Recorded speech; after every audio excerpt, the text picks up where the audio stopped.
fired up and ready to go for a new season. There is no better feeling. Let's get to Brian. J.R. Hildebrand and his Panther crew did not qualify where they wanted to say the least. He's back in 24th, but perhaps they borrowed some setup information from Oriol Servia at Panther and Ryan Reinbold Racing. Very quick in morning warm-up was Hildebrand. He starts on red. He's looking to move forward at the drop of the green. Speaking of moving forward, let's get to Kevin. Brian, this is the only rookie in the field, and he's fast. It's Tristan Vautier. He's won championships in the last 2 steps of the ladder, but he's never done pit stops before in a race, so that's something to watch. It went well this morning, but watch for Tristan Vautier, Jan. And IndyCar has changed some of the race distances this year, so getting the roll off here off the pit road. This is one of them. They've added 10 laps to this race, meaning instead of having a 2-stop race, these cars that are rolling out to do battle most likely will be on pit lane 3 times today, opening up those fuel strategies. And Jan, that's a real positive. We're looking forward to them just racing, not thinking so much about that fuel strategy. Hey, good news. Honda is bringing back the fastest seat in sports sweepstakes.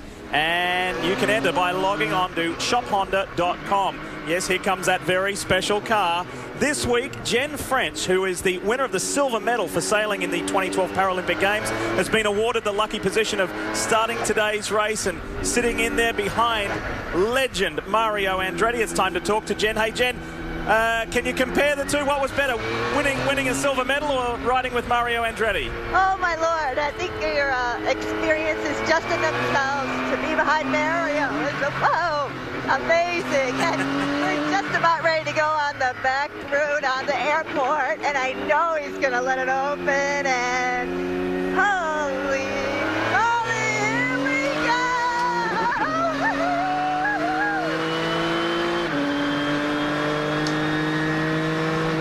Well, enjoy the ride, Jen. We had time to ask a second question, but I think she just gave such a good natural reaction. We wanted to hear it. Fantastic. All right, it is time to meet the field. 25 cars we have got here in St. Petersburg, Florida. And if you missed the news yesterday, as we take a look at the grid, Will Power, for the 4th consecutive year here at St. Pete, snatches the pole position. And it's 1 Chevy and 1 Honda on the front row. Townsend? Yeah, starting in row 2, Simona Di Silvestro, really excited about her run today next to James Hinchcliffe, qualified 4th. Got Elio Castroneves in 3, and Vautier, the rookie, he's been very impressive this weekend. He has really been fast. It was interesting to watch him behind the pit report there when Kevin was talking about him, had the eyes closed. He was just in the zone. How important is that? I think it's real important. I think what we're going to have to watch here is pit stops. I think that's going to be really crucial for those guys because he's not used to doing that in the IndyCar series. So that's going to be, we're going to watch that first pit stop, how they get through it. Guys, row 5, another young hotshot, Sebastian Saavedra, really impressive qualifying run. Serbia is looking good there. I mean, that was really encouraging for him in a new season in that Panther Dryer Reinbold car. As we roll through the grid, you can look for your favorite driver. There are some big names farther down the grid that were real surprises in qualifying, like Simon Pagenaud, like Scott Dixon. We'll see what Tag and James Jakes can do there in that 10th row, Wally. That was one of the big talking points. And, you know, Townsend and I went down there this morning, and we looked underneath the tent at Ganassi, and they had both cars were completely torn apart. They made a lot of changes on that between warm-up and the race. You heard Brian's report about J.R. Hildebrand. He's looking to improve and in 25th position there. Anna Beatrice is back in the IZOD IndyCar Series. Welcome her back. Here is the National Guard on board of J.R. Hildebrand. A really encouraging practice, as we've already heard, the final warm-up, we should say, this morning. So let's hope he can convert that into a good result. The battery tender on board for the Midas machine of Graham Rahal, the youngest ever winner of the series. And here we have the onboard shot of Justin Wilson in the Sonny's machine. And then the defending champion, Ryan Hunter-Ray, and the Verizon onboard will give us this kind of a view. And Simona Di Silvestro has an onboard as well. And we are pleased about that because we get the feeling she's going to be in the thick of the action, just like this man here who starts from pole position. The fireworks go off, and we wonder if they will go off here on the streets of St. Pete today, because it certainly has got that history about it. Yeah, and I think, you know, we're going to see, you know, we saw some contact during the weekend, and that's one thing these guys are going to really have to manage, is try to keep those wings clean. You know, you got to force your way in sometimes to make a pass here, Townsend, and I tell you what, these wings, they're not the strongest thing in the world. If you make contact, it could ruin your day. They're certainly not. I can tell you, most of these drivers on these warm-up laps, they are totally focused on getting temperature into the front tires. So many drivers in this grid have struggled with front grip in this series since last year. Their setups that they used to have that worked, not working this year. They've had to make wholesale changes, like the Ganassi cars, like Pagano, etc. This is huge news, this ABC Supplies car of A.J. Foyt, the 7-time champion, having a car on the front row. Now, you may remember that Mike Conway qualified second at Baltimore last year. However, there was a penalty, and he did not start on the front row. It's the first time since 2000, 13 years ago, that A.J. Foyt has had a car start on the front row. This could be the beginning of a magical relationship. It really can. It's amazing because I can remember when an A.J. Foyt car was not the first one you'd want to jump in this field. Today, it certainly looks to be the best of the Hondas so far. Now, we mentioned earlier in the broadcast about Dan Weldon Way. Well, earlier this week on Thursday, there was something special for Dan here. A monument was erected for the man, our friend that we call Lionheart. There is his wife. There is his widow, Susie. The family still lives here in St. Petersburg, Susie and the 2 boys. And she has the honour of waving the green flag today. Dan's sister Holly did it last year. Susie will do it this year. It will give her great pleasure. The beginning of the 2013 IZOD IndyCar season is right here, ready to roll with Will Power on the pole, Takuma Sato outside. Let's go for a new racing season.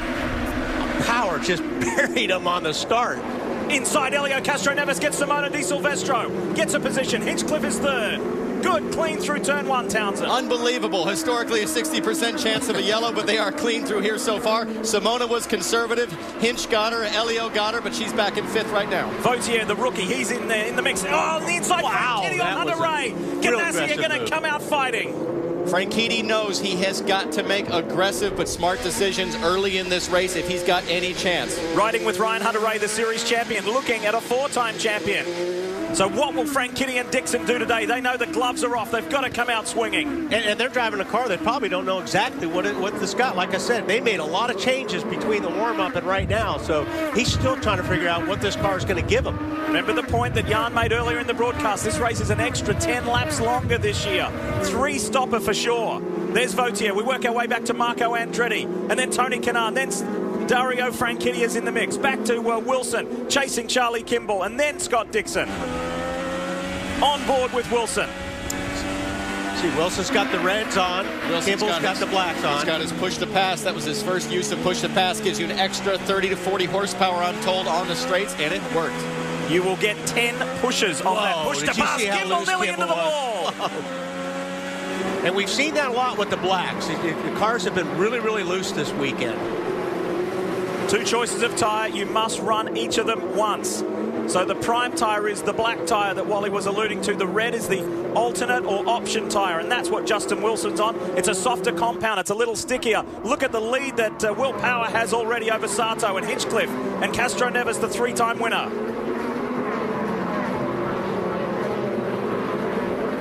Through one of the trickiest corners on this track, this 1.8-mile track, turn 10. It's a corner that bites and has got many over the years. It certainly has. I was a victim there once. But look at Sato. Look at your Firestone Fast 6 all clustered together here, Brian. I talked to Don Halliday, who is the engineer for Takuma Sato, before the race. We had a lot of fog this morning, and there was no sunshine on the racetrack, so the track temperature was considerably lower. It was a bit of an unknown. He said, we've made some changes, but the balance of the car is going to change all day long, especially with these new Firestone tires that we don't have a lot of data on. Jan? That's right, Brian, and you heard Lee talk about it as well, the description between the black and the red sidewall. The one thing they do not know, the drivers and the teams, these red sidewall Firestones are new for this year. They tried to make the split wider, so they want to have them possibly go off sooner, but they don't know about the longevity. Still more to come.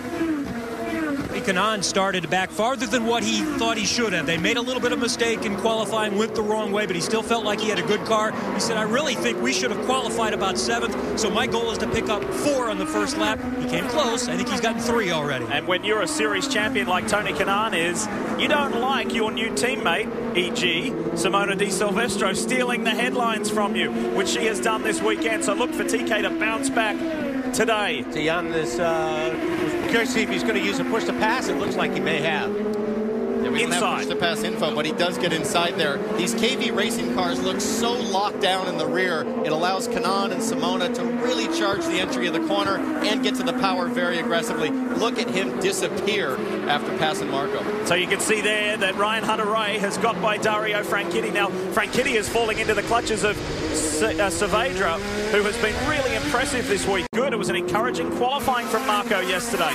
Didn't quite make the Firestone Fast 6, but it was a good, strong top 10.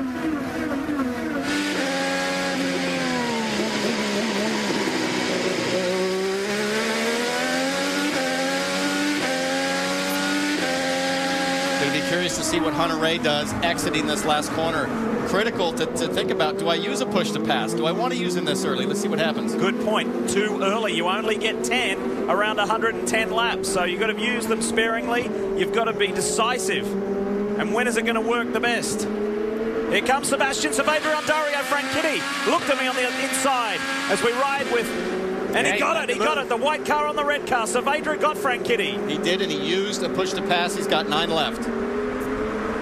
This young man has been impressive this weekend. He stepped away from the series, went back to Firestone Indy Lights, kind of took his medicine, and now he's back in the big time, and he's performing in Dragon Racing. You know, we talked to team owner Jay Penske on Friday, and he said Saavedra's really got to work hard to match Bourdais. He's doing every bit of that today. Look at this pass. Great on the brakes. Very clean and tidy down to the apex. He takes the apex away from Franchitti. He's got the position in the next corner. One of the big movers has been Graham Rahal, and you can see him. Here's the pass Saavedra while he on the inside behind of the 2 yellow cars. Rahal and Serbia going at it. So there's been plenty going on. Serbia's gone back. He's dropped to 13th place. And Will Power has just been clicking off some very fast lap times.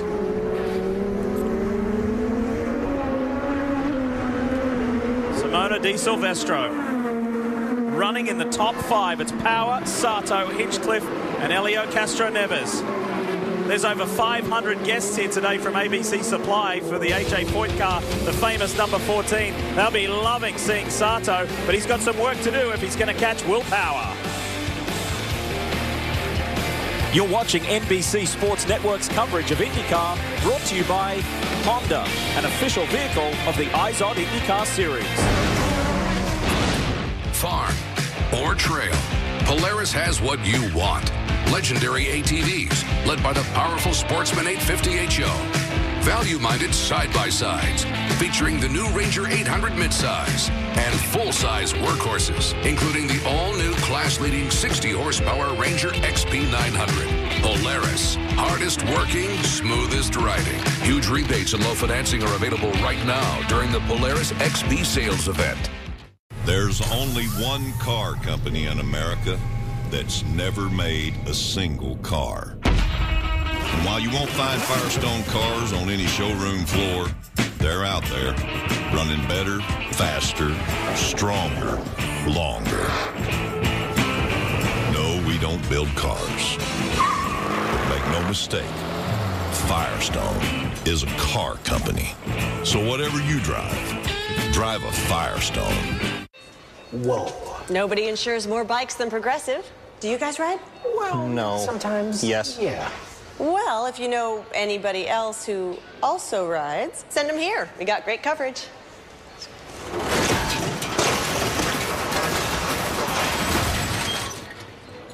It's not like bikers love their bikes more than life itself.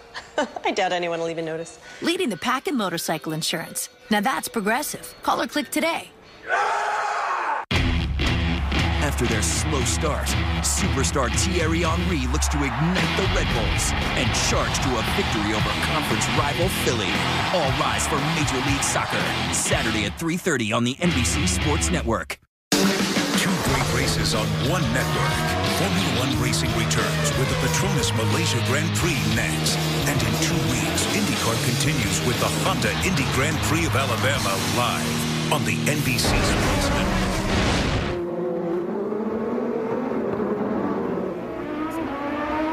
You're watching the NBC Sports Network's live coverage of the season opener for the IZOD IndyCar Series. This is the Honda Grand Prix of St. Petersburg. And this is a man, Will Power, in the Verizon Penske machine. This is the 8th consecutive season Will Power has led a race. And he is drifting away. He's got 3.8 seconds advantage over the field at the moment, but it hasn't all been straightforward. No, Lee, check this out. Whoa, big oversteer moment in practice. His left hand, watch this.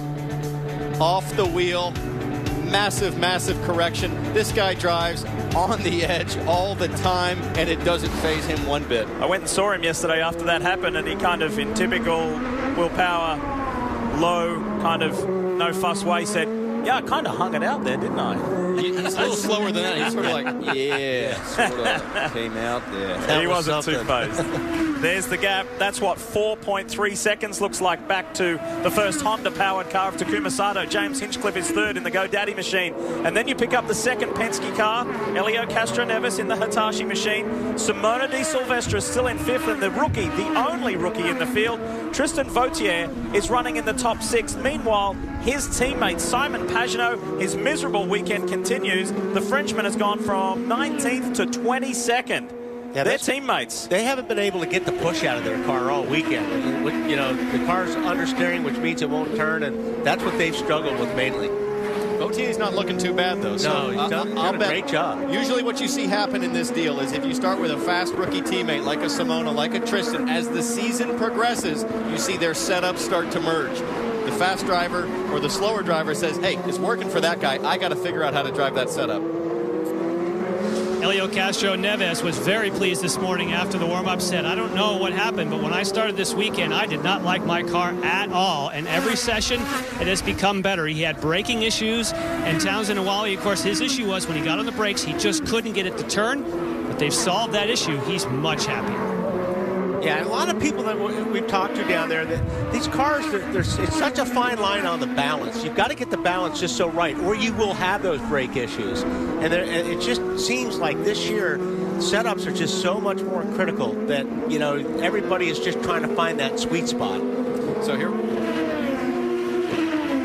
you see Tristan Vautier here, the 23-year-old Frenchman, has won the Star Mazda, which is now called Pro Mazda, here 2 years ago. Last year he won the Firestone Indy Lights race. Wouldn't it be just an amazing feat if he could go on and win on debut? Brian, this young man is impressive. He's very impressive, and he's very calm. I spoke to him after the morning warm-up, and he had a big smile on his face. He said, yes, I'm having fun. It's good, and I've learned a lot. He seems so calm.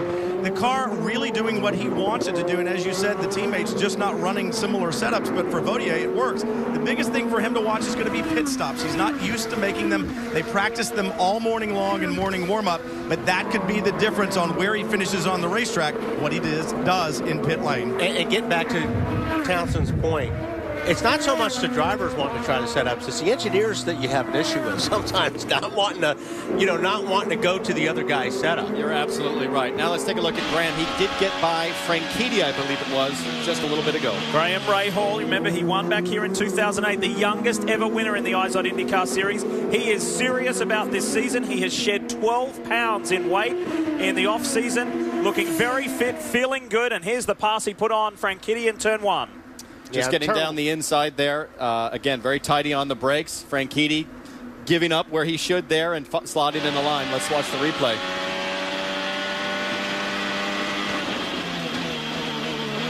Picture perfect.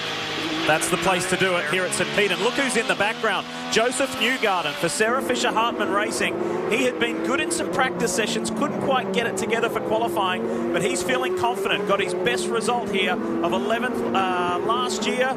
We'll see what he can do this year if he can top 10. He said he's got to convert performance into points, into results. I'm tired of people saying I'm fast. I've got to do that, and that's up to me. Kevin? I've got a fellow Ball State alum with me. One of us has been a little more successful than the other. You guys have been working on getting Graham back to Bobby's team and your team for a while. How happy are you that this has come to fruition? I think it's delightful. I love Bobby. I love Graham. Graham's a tremendous racer, and Bobby was in a class by himself. So I think it provides great energy. How much do you enjoy being at the racetrack, growing up in Indianapolis and following IndyCar all your life? It's tremendous. I mean, a day like today, and if we can get willpower to get off the gas a little bit, have a race, but beautiful afternoon. All right, enjoy the day. Good luck to you. Thank you very much. That's David Letterman. And Graham was on his late show on CBS last week. The topic was top 10 things you don't want to hear in your in-car radio. My favorite was number 10. you don't want to hear the spotter say, are you in the green car or the red car? He did well. Graham did really, really well, and he said that he was a little bit nervous because he didn't want to mess it up and have to cause them to do it again. So he really enjoyed that, and of course that is one of the big storylines of the 2013 season. Ray Hall and Ray Hall, father and son, are finally together. You know, it hasn't been a picture-perfect start in preseason testing. They struggled a bit with setup, but they've been working hard. What I love about Graham is he didn't seem that flustered. He really maintained his confidence. He knew what he was capable of, just kept his head down. They've worked hard. You can see it paying off now. They look like they have a great race setup. The pressure on them. Ray Hall's not the only one making good forward progress. So too is Joseph Newgarden.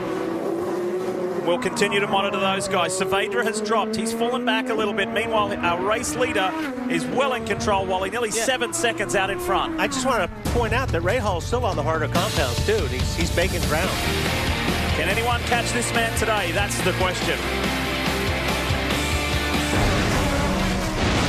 We know some people just can't leave things be. They wonder how much faster this thing could go. What if it weighed less or turned sharper? They know that things can always be better. We count ourselves among those people. Introducing the quicker, sleeker, smarter, best Civic Si yet, made possible by Honda. Honda, proud partner of the IZOD IndyCar Series. The command has been given. Row 1, let me know. Row 1, hot. Row 2, hot. 3, hot. 5, hot. These cars rolling. Live in-car cameras. 4-in-1 mosaic. Having your heart race as fast as theirs. Here we go. Hey, good screen. That's powerful. Here comes the green flag. Download IndyCar 13 now, only from Verizon.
Tonight at 7 Eastern, the NBC Sports Network brings you the final regular season showdown between the Philadelphia Flyers and the Pittsburgh Penguins. The battle for Keystone State continues. It's Flyers-Penguins tonight at 7 Eastern, right here on the NBC Sports Network.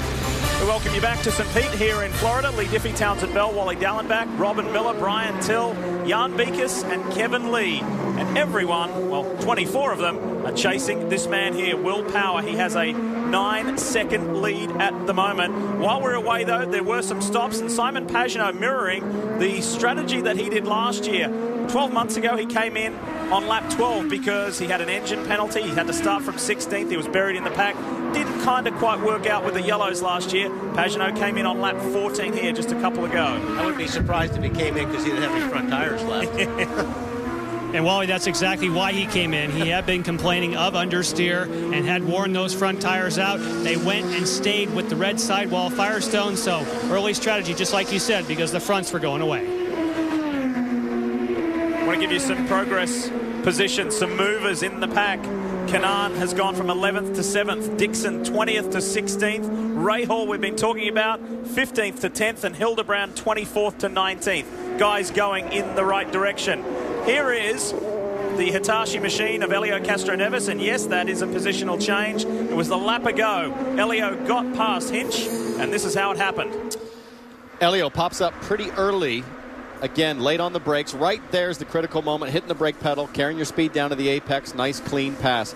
so far, we haven't seen guys defend very aggressively at all, Wally. No, and you know, Kechenevis was having some issues down there in turn 1 under braking. That was one of the problems they had that they were fighting. So obviously they got that fixed because we haven't seen any lockups on that 3 car yet. Remember the blocking rule, same as it was last year. You can be proactive, but not reactive. Jan? Scott Dixon has come in for his stop. He's already underway. He, of course, is another one that has had this weekend just big issues with getting the car to turn. They said they made progress in the morning warm-up, but he says we are just somewhere out of the window of getting this car to turn. I just don't like a car that has too much understeer. It has been quite a head-scratching and head-shaking time for the Ganassi guys, and his engineer, Eric Bretzman, said, we have tried to dial out all of the understeer in this car. We've got nothing left. We don't know where to go. It's been a tough time. It's been a frustrating time. So many of these teams have 3 or 4 kind of home base setups from last year, places that they go with the car that they know work. And I've heard over and over again, we've tried to go to our favorite top 2, top 3. Tagliani's another driver. They haven't made it work. Brian? Sebastian Saavedra and red's coming off, black's going on. He complaining that the car not handling well. Barrett Narain had been talking to him about way high tire pressures. Franchitti now on pit road. Yes, and he's just leaving, Brian, and he made the choice to go from the red sidewalls to the black. So a little different strategy between team cars and up and down pit road. Franchitti underway.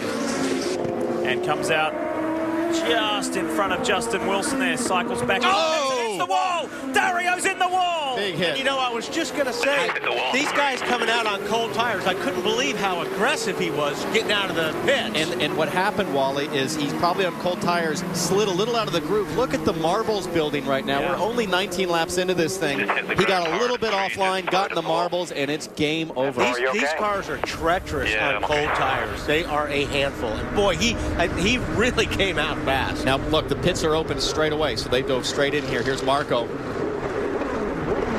That same thing or similar thing happened to Dario's Ganassi teammate Charlie Kimball just a couple of years ago. Serviced and sent. There goes Graham Rahal. And was there contact there? Almost contact between he and Hildebrand. It is frantic on pit lane. Off goes Oriol Servia.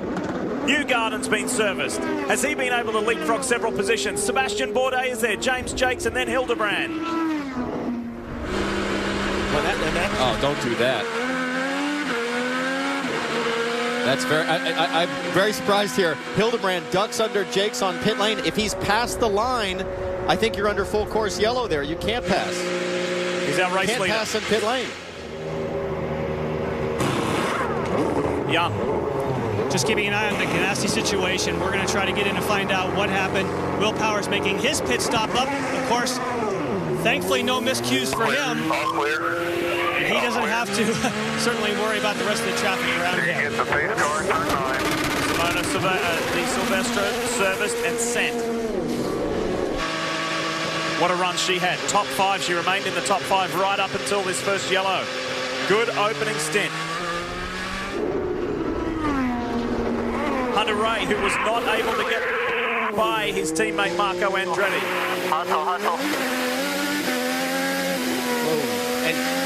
That's his teammate, Marco Andretti, coming up on the accident. Now, these guys are hustling for the pack-up because there's a blend line at the end of pit lane. Depending on where you hit that blend line determines your order for the restart. So Marco's at full steam. Let's show you one more time what happened to Dario Franchitti. And we've got several angles for you to just fully explain this situation. As I said, he came out of the pit just flying. Cold tires, like Townsend said, you got cold tires, you slip out of the line a little bit and get in the marbles in your history. That's just a mistake. You can see those marbles there. The front tires take an extra lap and a half over the rears to come in. Boom. And look who's right behind him, his teammate. Yep. Oof. What a tough day for Ganassi. It has been a miserable weekend, to say the least. Looking back from Justin Wilson's car. Here's Dario, first car in shot. And when we talk about push, that's what a push is. That's just the front not turning. And if I'm not mistaken, Scott Dixon has done that on that very corner before as well. So, tough times for the 4-time champion. Dario Franchitti is out of the Honda Grand Prix of St. Pete.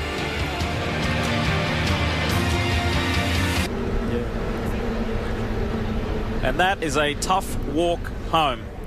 Dario Franchitti, 4-time champ, 3-time Indy 500 winner, is out of the season opener after just 19 laps. And there is his Target Chip Ganassi machine. The worst feeling in the world, Lee, to have to go back to your guys that have worked all off season so hard over this weekend to get that car working, and to have a mistake like that, it just kills you. But I gotta tell you, when you're a multi-time champion, multi-time Indy 500 guy, winner, you get some credit. That's how it works. Quick reminder to download the IndyCar 13 app. Call ** Indy or search the App Store or Google Play, only from Verizon. It's pretty easy to do. Now, while we're under our first full course yellow, let's check in with Robin Miller. Lee, and with Susie Weldon, it's been an emotional week. You and the kids got your hands set in stone. Then you did a nice job throwing the flag. How are you feeling? I'm feeling good. It's nice to be here. You know, a little bittersweet, but just so much love and support from everybody at St. Petersburg and my racing family. And I was a little bit nervous about the flag because I was told that it would have like a strap on it, but it didn't. So just thank goodness I didn't drop it. And one of the cars run over it and ruin their weekend. Do you think?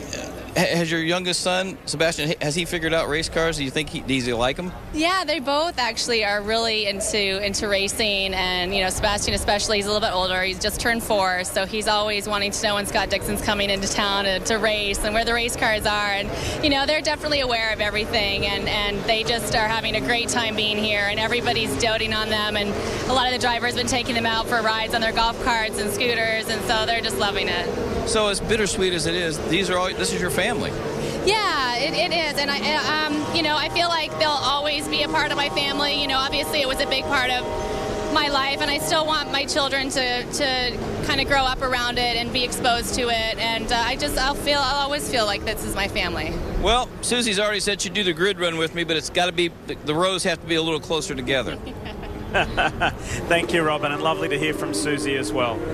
Now, while we're under this yellow, let's revisit a story that we threw up there at the top of the show, and that involves the only rookie in the field, Tristan Vautier. There he is there, one behind Simona in the orange and black and white car there, Wally. How did he go on his first pit stop? Well, we'll take a look. I think he did a pretty good job. I mean, again, he's been running in a couple of series the last few years where you haven't had to make pit stops, so this is all, you know, very different to him. But I'm looking here. I'm trying to look at the jack here.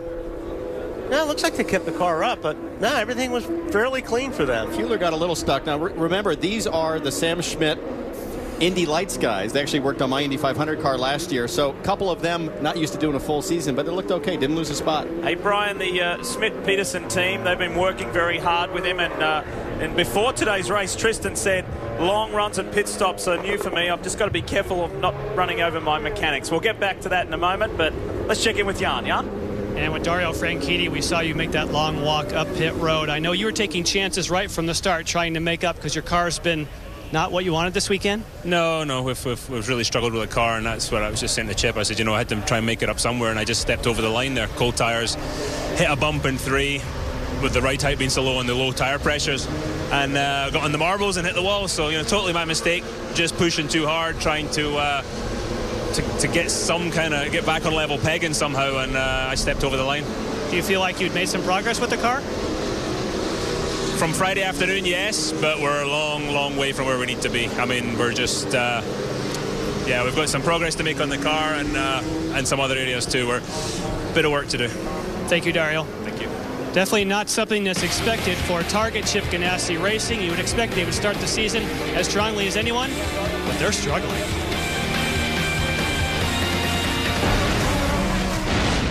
What do you call a machine that combines precision-engineered handling, industry-leading power, and a rider-focused design? We call it a Can-Am. From the essentials to fully loaded, you'll find that same combination in every ATV and side-by-side we build. And right now, get your own for as low as $149 a month. Can-Am, the ride says it all. There's only one car company in America that's never made a single car. And while you won't find Firestone cars on any showroom floor, they're out there, running better, faster, stronger, longer. No, we don't build cars. But make no mistake, Firestone is a car company. So whatever you drive a Firestone. Think fast. It all comes down to this.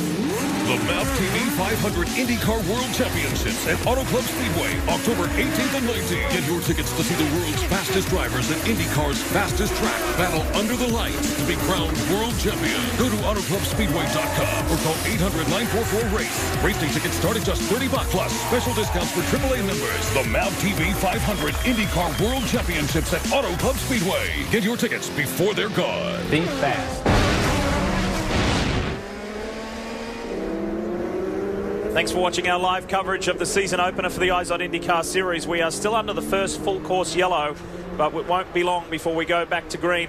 On that pit stop cycle, one of the winners was Elio Castroneves. He was right up there behind his Penske teammate. But Townsend, he got the day off to a really good start at the start. He certainly did. When I was in this situation, I was always thinking about the other drivers' mentality. Where are they in kind of focus, overall position in the championship? Obviously the first start of the season, but stop right there. So Elio at this point sees a wide open path. You see Elio here. First person he's got to pass is Simona. Okay, Simona's right there. What's she all about? She's all about just getting through the first corner cleaner.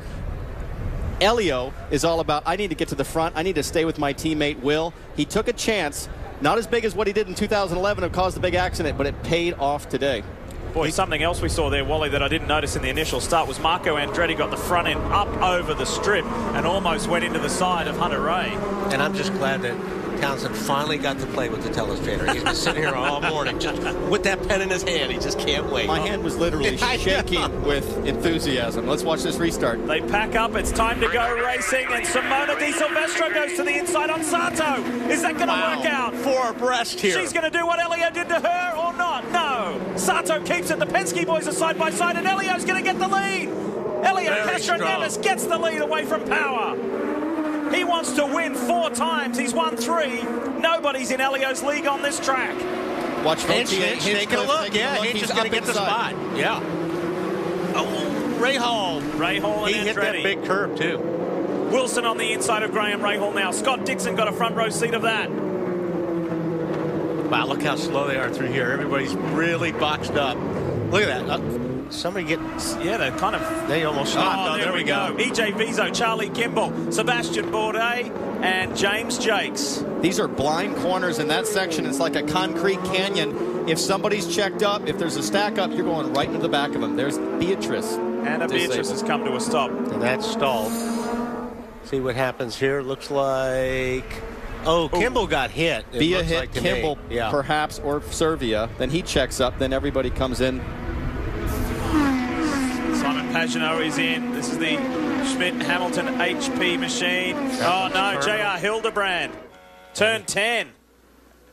Now, he's got his hand in the air saying, start me. It looks like he's got a lot of wing damage, too, so he may have made contact with somebody. Clearly, the anti-stall system, which we've been watching, is not working there. Servia in for a front wing. I bet there was contact between those two guys. Kevin? Oriol Servia is coming in for a stop here, unscheduled in this circumstance. We'll take a look at what happened. He was one of the many that has been involved in a lot of contact here, so he's getting a new nose to address that. So that's going to take a little bit of time. He's back out, though. That's a quick change. But Servia is going to be okay. I mean, if he doesn't get lapped on this deal, that was a quick change for a full nose. Obviously, Hildebrand going down a lap. So Oriol Servia will be just fine, but we had 2 cars out there calling to help. Now, there's been a lot of work done on the anti-stall system, and unfortunately that has not been a help at the moment to Anna Beatrice or J.R. Hildebrand. Here is the restart. And this was wild. And I'll tell you what, that's a strong move by Castroneves. That's an outside pass right here. Got the car a little bit sideways, but he was in position for the next corner, which is he was on the inside. Wally, you and I talked to Elio. We asked him about the willpower disadvantage on pace. He is sick and tired of hearing the willpower, pole story, and pace. Let's watch what happened with Hildebrand. Oh, right in the back of James Jakes. Okay, now Hildebrand, he made contact there. Now he's still going to wind up in the tires. His front wing is damaged. He might not know it. Oh, there it is. There it goes. I'll bet he can't see that. He goes hauling in here. Oh, no. Sebastian Saavedra gets into him at turn 10. There we go. And we understand that that incident is under review from race control. We have to say that was unnecessary. I don't know, Lee. You know, in a situation like that, Hildebrand's damaged. Saavedra's got an easy run down the back straightaway. He's probably thinking the wing's coming off. He's like, this should be an easy pass, and it's one of those awkward situations. He gets in there, and then Hildebrand at the last second probably thinks, well, I've got the corner. I wouldn't put that on Saavedra at all. Yeah, I'm going to agree with you on that one. If anything, Hildebrand should have gotten out of the way a little bit for the guys that were coming up behind him. Here's Jan. Simon Pagenaud, obviously you're out of your car, but not because of contact. We just saw a lot of contact on the course, but you look like you had a mechanical. Yeah, unfortunately, it's a bit of a nightmare weekend for us. We haven't had any good session apart from the warm-up, and we broke a component. It's actually an exhaust, so the engine couldn't run full power, and there was no point on going out there and damage the engine and not be well placed in Barber. So, you know, it's unfortunate. I love this racetrack, but we know we got to work a little bit and come back to Barber and try to score a lot of points. All right, thank you. Simon Pagenaud, last year's Sunoco Rookie of the Year, who went from 16th to 6th here a year ago, is out of this one and is playing catch-up right from the word go. Here's a replay. Look to the top of your screen. There's Anna Beatrice getting into Charlie Kimball. Now, what we don't know is if Servia got into Beatrice, which led to the contact with Kimball, but either way, it was a mess. And on board with J.R. Hildebrand, James Jakes up ahead. Boom. And like you said, Townsend, a lot of these places you can't see. Obviously, Hildebrand thought it was going to keep rolling. That's why he didn't stop. Ran in the back of Jakes. You know, a lot of people saying this is the year that JR really's got to start putting up some results. You know, they've been struggling a little bit, but they really got it going in the morning warm-up. I was hopeful for him. He was going to have a great race. This is a major setback. So the track being cleaned up here at St. Pete. We are under our second full course yellow. There's still a Penske car at front, but it's not Will Power. Elio Castroneves, the three-time winner here on the streets of St. Pete. He wants 4.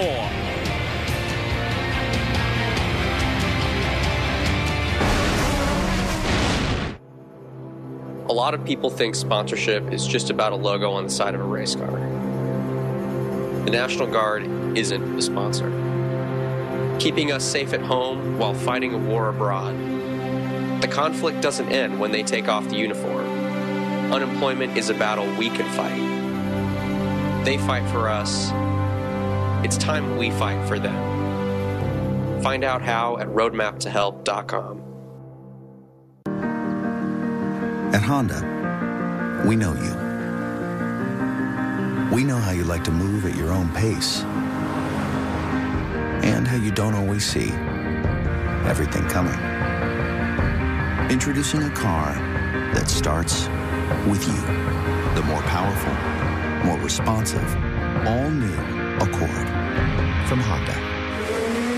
Honda, proud partner of the IZOD IndyCar Series. Extreme power, ultimate savings. Get both now at your Polaris dealer during the XP sales event. Rebates up to $1,000 and financing as low as 2.99% on the world's best power sports lineup. Incredible deals on hard-working Rangers, smooth-riding sportsmen, and razor-sharp racers. Hurry to your local Polaris dealer for rebates up to $1,000 and financing as low as 2.99% during the Polaris XP sales event. This is where we do that bundling thing? Let's see what you got. RV, covered. Why would you pay for a hotel? I never do. Motorcycles, check. ATV. I ride those. Do you? No. Boat. House. Hello, dear. Hello. Hello. Oh, check it. We're going on break. The more you bundle, the more you save. Now that's Progressive.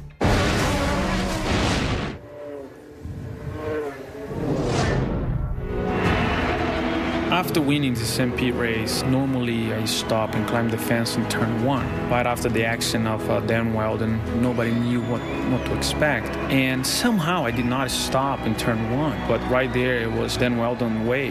And I honestly did not see that. And for me, it was just instinct, going out there, just to touch the sign and remember him. Whew. You know, every time when you do something that you follow your heart, it's not a mistake. And I'm glad that that day we end up able to celebrate his life. Elio completed more laps than anybody in the 2012 IZOD IndyCar Series.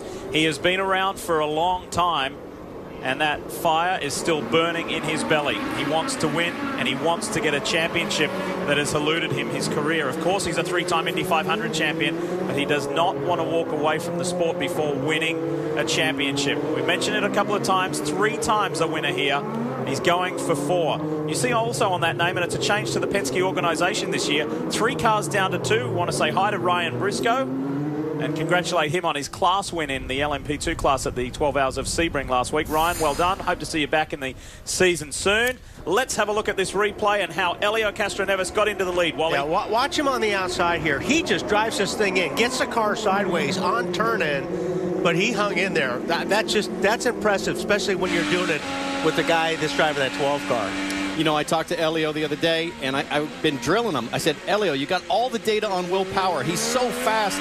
What's it going to take to put it together? He said, man, I've tried his setup. I've tried his corner entry. I can't do it. How's he going to get him? He's going to get him on a restart just like that. He said, it's better to have your, it's good to have your friends close. It's better to have your enemies closer. And he's got the data now. What did Will Power learn about that move that Helio Castroneves put on him? Because Power's now on the outside. Tucks in behind his teammate. Green flag waves. Hinchcliffe has a look at the 2 Penske men. What's Simona Di Silvestre got? Down into turn 1. Oh, she's underneath Sato. Oh, contact there. Vautier thinks about going around the outside. Andretti goes around the outside of Vautier.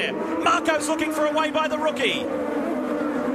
Kanaan got up there. Nice work from TK.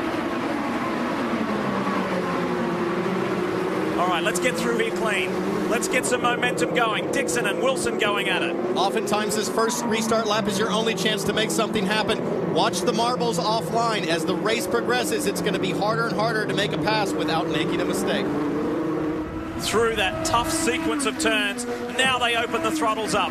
Through turn 9, heading up towards the challenging turn 10.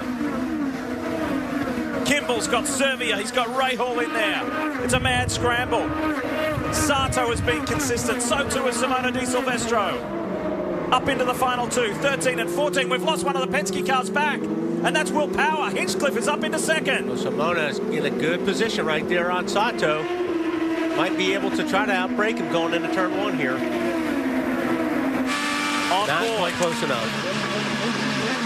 These onboard shots really show you graphically how bumpy this track is. Let's just ride with Simona here. Unbelievable how talented she is.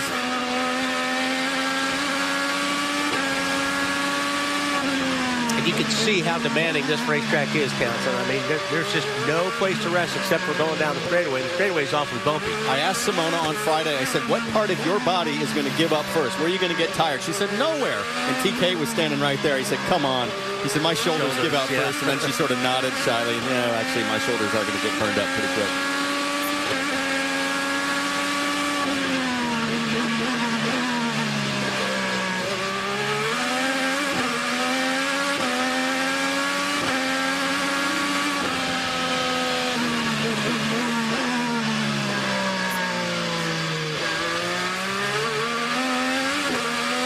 Got a decent run on Sato here. Stays in the push to pass. She can do it. Takuma knows it too, and he's making life difficult down into 1. Simona Di Silvestre will get Sato. Nice pass. Very nicely done. Set that up. Townsend called it coming out of turn 14. Beautifully orchestrated. That's about as close as Takuma Sato is going to get without getting a blocking penalty. He gave a little bit of a dodge there. That's a sign of many years of F1 and IndyCar experience. Right on the limit. Simona is in the very position she finished a couple of years ago, 4th, her best result here on the streets of St. Petersburg. To Brian Till. Well, Townsend, he did everything he could, butt block, you called it. It was very close, but the other thing that's on his mind is his front wing right now. He feels like there's a little damage to it, although the crew says it looks okay, so that 14 may not be quite as strong with the front end grip aerodynamically as it was at the start of this event. Castroneves, Hinchcliffe, Power, Di Silvestre, Takuma Sato under pressure from the rookie Vautier. Then the veteran Kanaan, Marco Andretti, Justin Wilson has just been fighting and fighting. He's up to 9th ahead of Ryan Hunter-Reay. But how about this man? Did very well last year, just worked away at it methodically on the streets of St. Pete, and now he's vying for a podium finish. Let's show you how he got by. Whoa! That was willpower into his teammate, and Hinchcliffe said, I'll make the most of that. Hinchcliffe has been smiling ear to ear all preseason in testing. He's got his old race engineer from Newman Haas, Craig Hampson, back. It's like hand in glove. They have hit the ground running this season. Hinch said, I don't know what it is with me, but every year I get a different engineer. I'm not quite sure if I smell or something, but they keep moving on. He said, but I'm delighted to have such a renowned engineer like Craig Hampson on board. So much is made of that chemistry between driver and race engineer, and I got to tell you from experience, it's critically important. Primarily what it does is two things. It gives the driver confidence and trust in the changes that the engineer is making, and it also speeds the communication on practice and qualifying in terms of the changes they make to the car. Top five have a little bit more breathing room as Kanaan makes a move on Sato, turn one. As he got him, not quite close enough, Wally. Ooh, Hunter Ray was taking a look underneath Wilson, too. That was awfully close. So top five more spread out, and then six back. It is busy. These guys are hustling. I'm actually a little bit surprised Hunter Ray hasn't made some more ground up. He's on the reds, and all of these cars in front of him are on the harder compound, the blacks.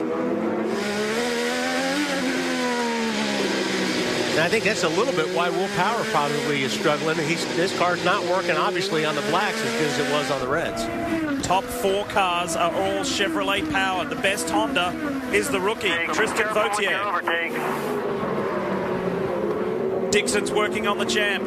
Behind him, Joseph Newgarden. Tagliani's made good forward movement.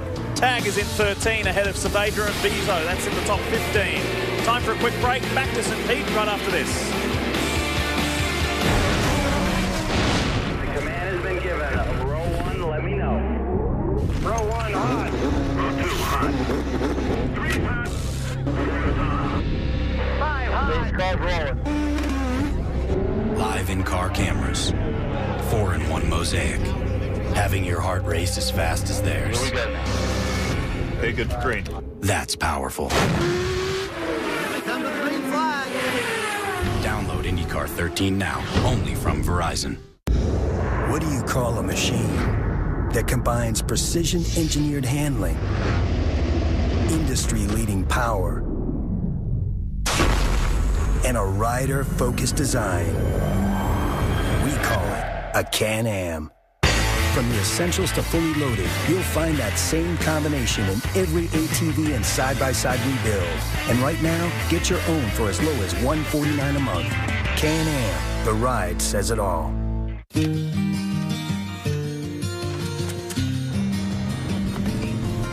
I've been afraid of changing, 'cause I've built my life around you. And if you see my reflection in the snow-covered hills, well, a landslide will bring it down.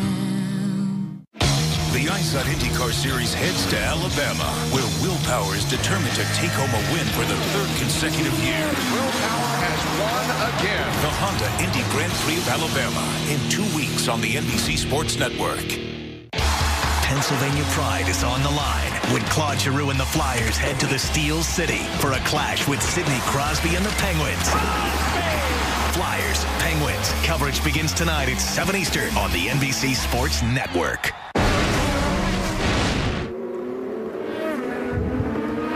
Welcome back to the NBC Sports Network's live coverage of the season opener, the Honda Grand Prix of St. Petersburg.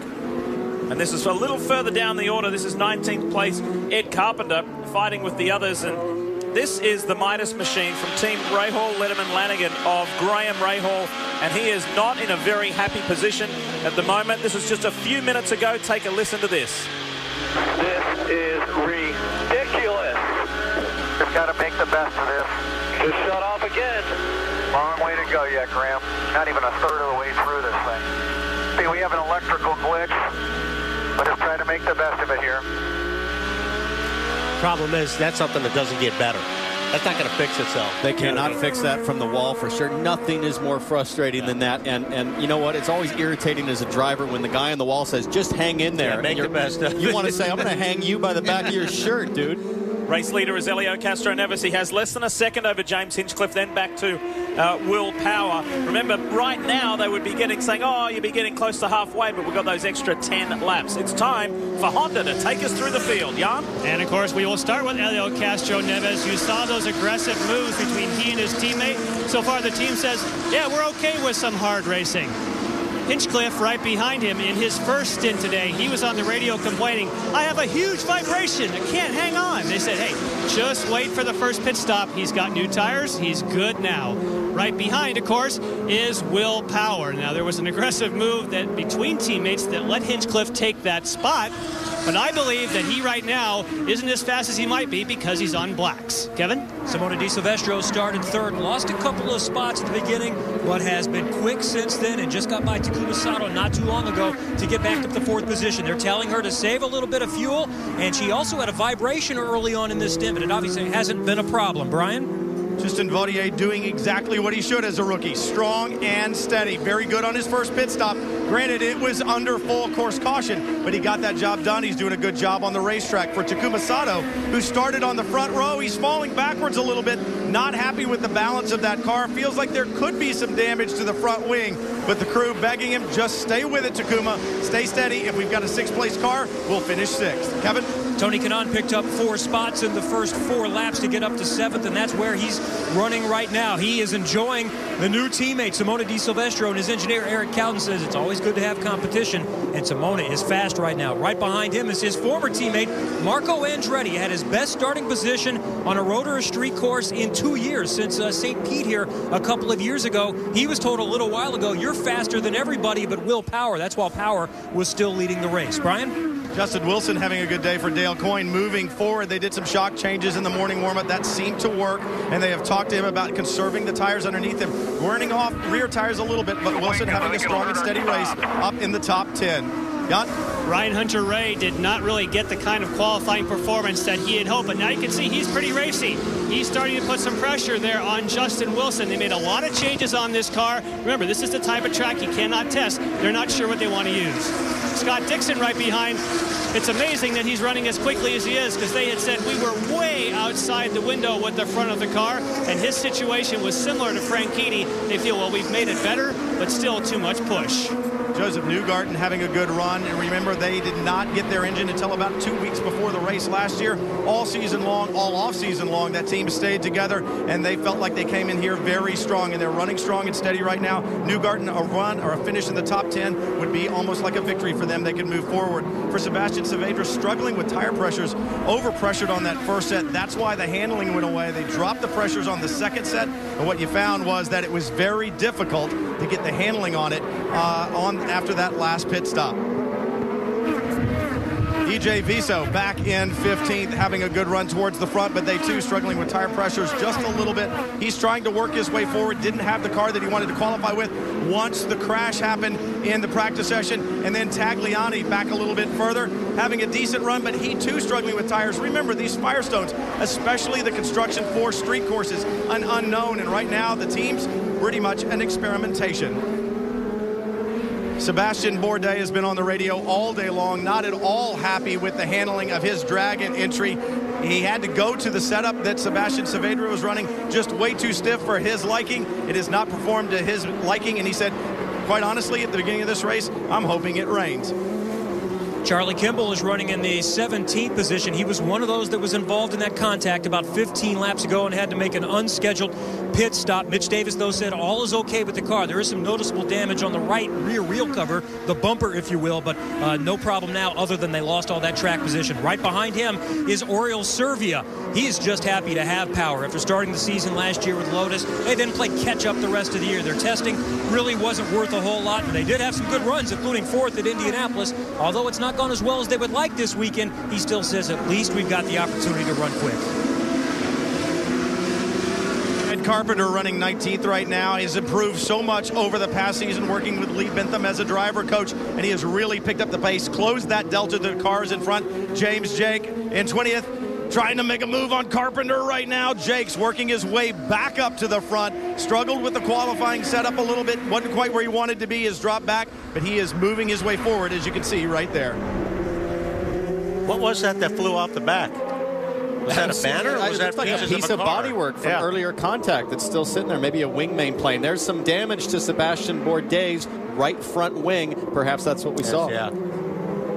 As those cars were exiting that last corner, we were sitting there watching a piece of race car fly. He's missing the end fence. We got caution out. I wonder if that's debris on the track. He's missing the end fence. He's missing that upper element. That's a lot of downforce off the front of the car. Third full course caution of the day. Pits are open. Here we go. Race leader Elio Castroneves, James Hinchcliffe, Will Power, Simona Di Silvestro, all in. Not quite halfway through. Will Power getting his service, and they're staying with blacks. Elio's gone, and he is going to keep that spot. And Ryan Hunter-Reay, oh, they get the tire out just in time as we see the left. Ryan Hunter-Reay also going with the blacks. You can hear that strange sound when they're on pit road. When he's on that pit speed limiter, it really makes an odd sound before he lights it up. I think it sounds like a Cessna. In trouble. Joseph Newgarden certainly leapfrogged a couple of positions because the 67 is ahead of Ryan Hunter-Reay. And there is Graham Rahal. Will his problems get any easier or better? We'll find out. It's been a frustrating day for him. Castroneves got out well. Is that Serbia? Serbia did not pit. He did not pit because he was in his off sequence. He was when the stack up happened. His last pit was on lap 27. There's that debris, guys, and it is. It's that chrome color from Sebastian Bourdais' car. Take a look at a replay of what happened, and you heard Jan Beekers call it about Ryan Hunter-Reay coming in and a tire in the way. Watch this. Oh, nice try, Townsend. Were you trying to get the tire in the circle? Yeah, he did. Nice try. Almost there. Didn't know if the fans at home knew what a tire looked like. You just like and they still don't if they don't. There have been good crowds here each and every day. It's one of the real signature points of this event. It's just a great atmosphere at a fabulous place for a motor race. We'll be back.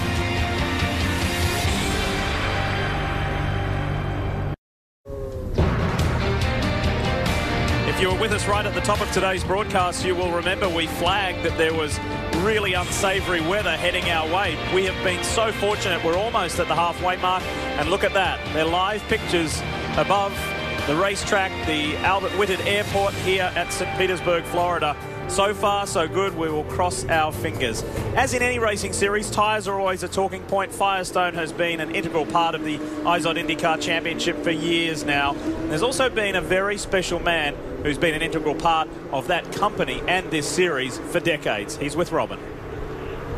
41 years at Firestone. You were there at the start, especially when it was really not very good at the start, and then you guys took over and ran Goodyear out of town. You know, to think that we could have almost won our first Indy 500 when we came back, and then come back and win 2 races our very first year, how exciting could that be? I mean, our engineers were pumped. It was great. We're going to show some B-roll. This is the beginning here. Oh my God! Look, Joe, your hair was still not gray yet. Yeah, it was dark. Look at that. Look at those kids. Castroneves, those guys, they were roommates. Oh, my beautiful wife, Renee. Yes. All right, there's Al Spire. Yeah. There's Ryan Hunter-Reay in the championship. This last year. What do you think, when you look back at it, because I remember the first year at Detroit, the rain tire was terrible, and everybody's like, Firestone. And then the next year, it was the only tire to have. That's it. The engineers went back, and they worked on it, and the rest is history. I mean, we took over, and it was really, really rewarding for the engineers, all the hard work they put into it. The first time Michael Andretti and Paul Tracy drove Firestones in testing, they got out and they went, no wonder we can't win. Yeah, it affected some teams really bad in 95, 96. They waited too long to get onto the tires, and it cost them dearly. Now, what are you going to do? Play golf? Your hair is gray. What's next? Are you going to come to Indy and see us? Well, it's definitely golf and some fishing. I got 4 beautiful grandkids I'm going to help take care of and do some volunteer work. But more importantly, I'm going to try to stay with the IndyCar Series somehow.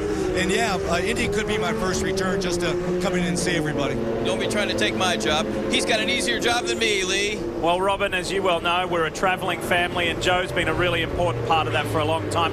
Not sure if you can ever put rock star and tyres together in the same sentence, but Joe Barbieri is a rock star. He's one of those lively characters in the paddock. Really, I mean, he's been around as long as I can remember. I mean, when my dad was driving Indy cars. But the nice thing about Joe, he always got a smile on his face. He's the happiest guy you'll ever see down in the paddock. Hey, Kevin, tell us more about Oriol Servia. Well, Dennis Reinbold told him, we decided to keep you out, one, because you're running a good pace right now, so it's a clear track. We can maybe keep you up front for a little while. And he said, really, we just have to try to gamble with something right now. He did pit a second time earlier after they had to change the front nose, so he's on a different cycle than everybody else to begin with. Lap 27 was his last pit stop, so with the yellows, I don't know, maybe 60 to 66, something like that. But Servia does still need 2 more stops. Most of the others should be able to get home on 1 more. Yeah, he's been out there for 18 laps longer than the next guy in line, which is, of course, Helio Castroneves. I want to tell you about an exciting competition that's going at the moment. It's called Indy 500 or Bust, and you can log on to indy500orbust.com for more details. It's about getting VIP treatment at the 2014 Indianapolis 500, and people will do anything to get free tickets to the big race. So let's get ready to go racing. We've had plenty of storylines already today, and there's still so many more to come. We would be approaching the halfway mark at this time last year, Jan, but we've got an extra 10 laps to run in 2013. We do, but the one thing you can never count on is when will the yellows come. So when these, other than Oriol Servia that you see in the lead there, you know the rest of the group, most of which pitted on lap 45. That makes the next window so they can do it in 1 more stop, like you heard Kevin say. Servia cannot, but it makes that window very narrow. But as long as those sweepers are on the racetrack picking up those marbles, every one of these laps of yellow will extend that window. A moment ago it was 77 or 78 is your only choice, but every one of these yellow laps will make that window for their next stop and final stop a little wider. All to keep an eye on as we approach the second half of the season opener. Oriol Servia, one of the veterans in this field, but still got plenty of spark and a heap of talent.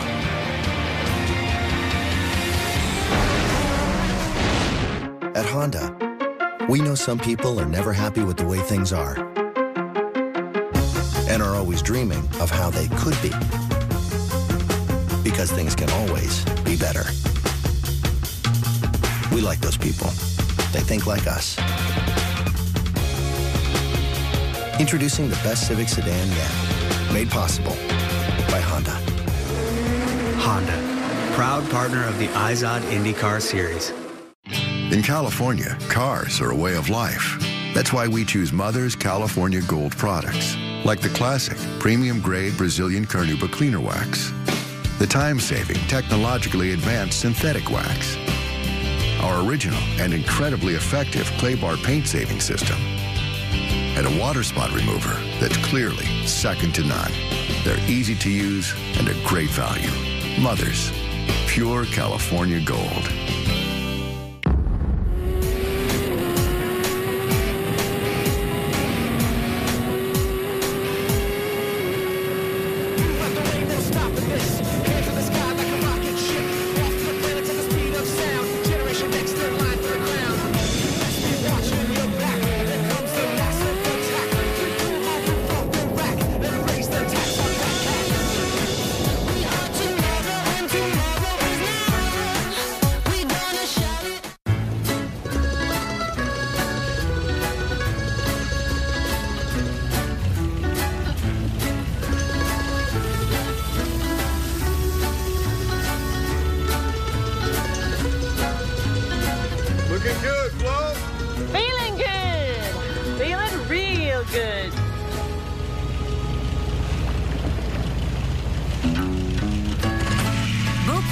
People love. Now that's Progressive. Call or click today.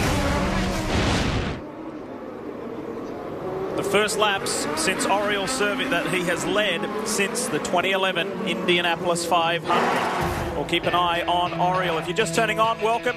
Here is what has happened thus far. At the start, look to the inside. Elio Castroneves in the 3 Penske machine makes a move on Simona Di Silvestre, but you're going to get a very interesting point of view here from our champion Ryan Hunter-Reay. Hinchcliffe ahead. Look to the right, though. Here comes Marco Andretti. Boom. And then Fautier was on the outside. The champ was sandwiched. He managed to fight on. Lap 19, Dario Franchitti out of the pits and into the wall. It was game over for the 4-time series champion. Then, bunching up at the restart. They say yellows breed yellows, and that's exactly what happened. J.R. Hildebrand got into the back of James Jakes, and then Sebastian Saavedra thought he'd take advantage of this wounded race car. They came together. There was no call from race control. Keep on going. At the restart, watch this. Wally said this was one of the moves of the race. Right around the outside, Elio Castroneves on the outside of Will Power for the lead of the race, and we've got dramas for Joseph Newgarden. Looking at Joseph here, I really can't tell if there's any damage to his car, Wally. Not sure what might have happened here. Go. Are you still running? He's got it fired up. He's not getting it in gear. Okay, he's saying he's got a clutch issue. Yeah. Now that's an electronic clutch. It's basically an electronic switch to the gearbox. So perhaps some kind of electrical issue that's interfering with the communication. What they might tell him to do is to get on some recovery switches. There are some emergency recovery switches that kind of defeat the default programming in the car. It's kind of like a complete system reset, reboot, if you will. Yeah. The clutch. There he is there, the man who started on the front row, Takuma Sato for the ABC Supplies AJ Foyt Enterprises car. Brian, tell us more about him. Well, during that last round of pit stops, Lee, they came in and they did adjust the front wing 2 turns to add some more grip to the front because he had been complaining of that understeer.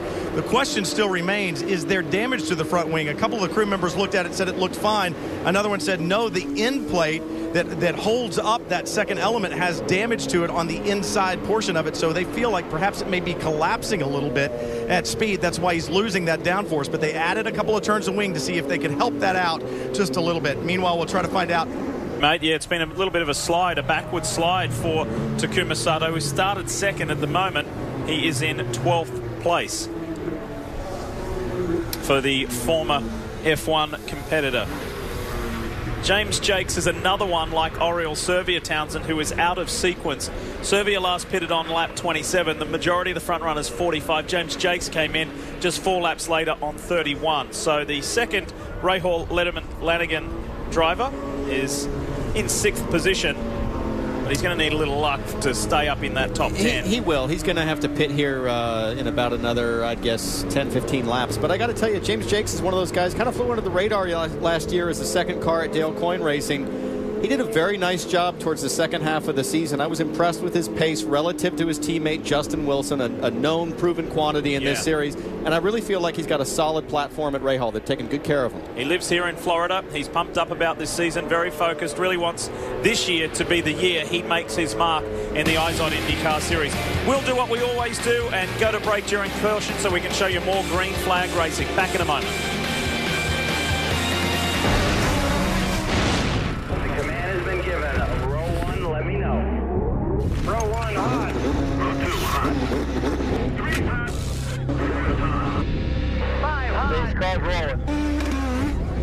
Live in-car cameras, 4-in-1 mosaic, having your heart race as fast as theirs.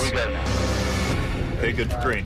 That's powerful. Here they come to the green flag. Download IndyCar 13 now, only from Verizon. What do you call a machine that combines precision-engineered handling, industry-leading power, and a rider-focused design? We call it a Can-Am. From the essentials to fully loaded, you'll find that same combination in every ATV and side-by-side we build. And right now, get your own for as low as $149 a month. Can-Am, the ride says it all. A lot of people think sponsorship is just about a logo on the side of a race car. The National Guard isn't the sponsor. Keeping us safe at home while fighting a war abroad. The conflict doesn't end when they take off the uniform. Unemployment is a battle we can fight. They fight for us. It's time we fight for them. Find out how at roadmaptohelp.com. Think fast. It all comes down to this. The MAP TV 500 IndyCar World Championships at Auto Club Speedway, October 18th and 19th. Get your tickets to see the world's fastest drivers at IndyCar's fastest track battle under the lights to be crowned world champion. Go to autoclubspeedway.com or call 800-944-RACE. Race day tickets start at just $30 plus special discounts for AAA members. The MAP TV 500 IndyCar World Championships at Auto Club Speedway. Get your tickets before they're gone. Think fast.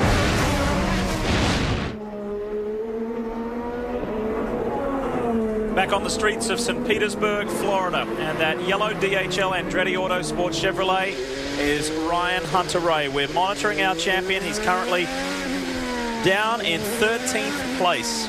He's got Takuma Sato right ahead and teammate EJ Viso right behind. What an off-season it was for him, not only competing in some other events, he had the most important thing of all. His first child was born, he and Becky. Good job, buddy. Ryan Hunter-Reay is the champion. 2012 was a very special one for so many reasons. It was the year of firsts for winning it first time at different tracks that I hadn't won our first championship. And then off the track, the birth of our baby boy. It'll be hard to match 2012, even with the more successful season. It was a lot of fun. And he's back home here in Florida. You know, the last time a driver used the #1 in the IndyCar Series, Scott Dixon, way back in 2004, and he said, if I've earned the #1, I'm gonna display the #1. Why not? He earned it. Here we go. Let's go racing at St. Petersburg. Oriol Servia is surrounded by the Penske boys. Hinchcliffe's in the middle of it as well. J.R. Hildebrand in the mix too. Hinchcliffe picks up a spot on Hildebrand. 2 spots, baby. John pushed through. Remember, Hildebrand is back down the order. They stretch their legs now. Oriol Servia in the Mecum Auctions car will just be loving seeing a clear track ahead. On the inside goes Will Power. Vautier's in the mix. Di Silvestro, Tony Kanaan, James Jakes. Wheel-to-wheel action here at St. Pete. This is great. Marco Andretti, I like the way that he has been running today. The blue and yellow machine, the RC car. It's an inspired drive. Perhaps that time spent in England with Rob Wilson, the driver coach, is paying off. Lee, this is such a tightrope walk for these guys. Saw a piece of bodywork flying out there. Making the decision. This is my only chance to really make passes, make positions here, but I gotta think championship. I gotta finish the race. Hardest part about this deal. First lap on a restart.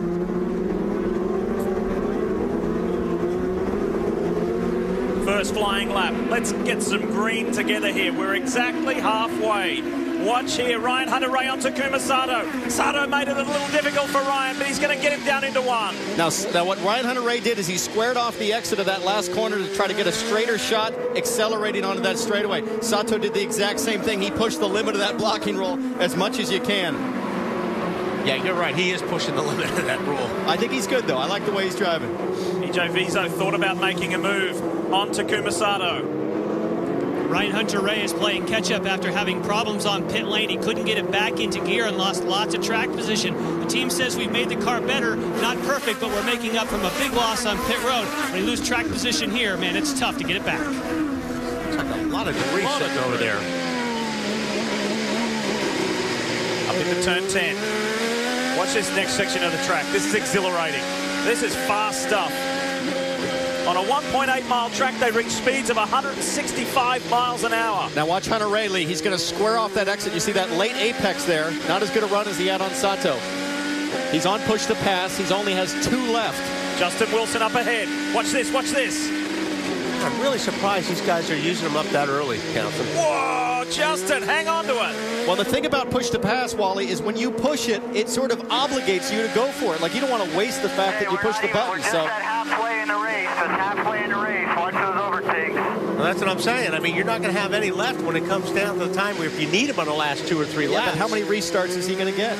Yeah, but still, if you're running for position, if you're going for the lead, you don't have a push to pass if you're coming down for the checkered. To make positions, though, man, it is so hard once things get strung out to stay close in that last corner. He's being aggressive. Order is Servia, but he's out of that pit sequence, remember. Castro Neves, Hinchcliffe, Power. Vautier, the rookie, is in the top 5. This kid has been outstanding this weekend. He is already making his mark in the IZOD IndyCar Series. Turn 13, turn 14. And Ryan Hunter-Reay not quite as close to Justin Wilson as he was a lap ago. Trying to edge up on the top 10. Speaking of the top 10, that's where Target Chip Ganassi driver Scott Dixon is. And considering where he started and the weekend he's had, that is a mighty run. Absolutely. He led more laps than anybody else, I believe, here last year. He knows this track extremely well, and he's pushing like crazy to stay with these guys. Doing a good job. 2 red cars together there. Dixon is the first of them. Then the 19 there, that's Justin Wilson, former F1 driver, back to the champ, Ryan Hunter-Reay. Behind him, we pick up Takuma Sato. Just continues to fade back through the field. It'll be frustrating for the Japanese driver. Now this is a space I'm going to watch very closely. EJ Vizo and Takuma Sato. You see Scott Dixon putting the nose up under Marco Andretti, backs off. Another one of the big stories of the off-season. Andretti Autosport expanding it once again to 4 cars. There is son of the owner, Marco, son of Michael. Watch Justin Wilson here. Or Dixon. Oh, wow. He made Justin that thing in there. Now if he can stay there, he's got the spot. Go the long way around. Is there contact? Is he going to get it? Oh. Great driving from Dixon and Wilson. Very respectful.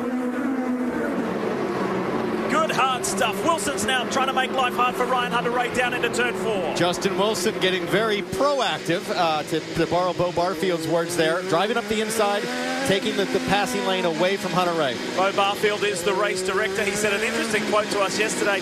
He said, hey, we're talking about starts at turn 1. He said, my job is to get them to the green flag. Once the green flag flies, then it's their job to use their brains, drive sensibly and respectively. And I like that approach, Lee. Let these guys have at it. They're professionals.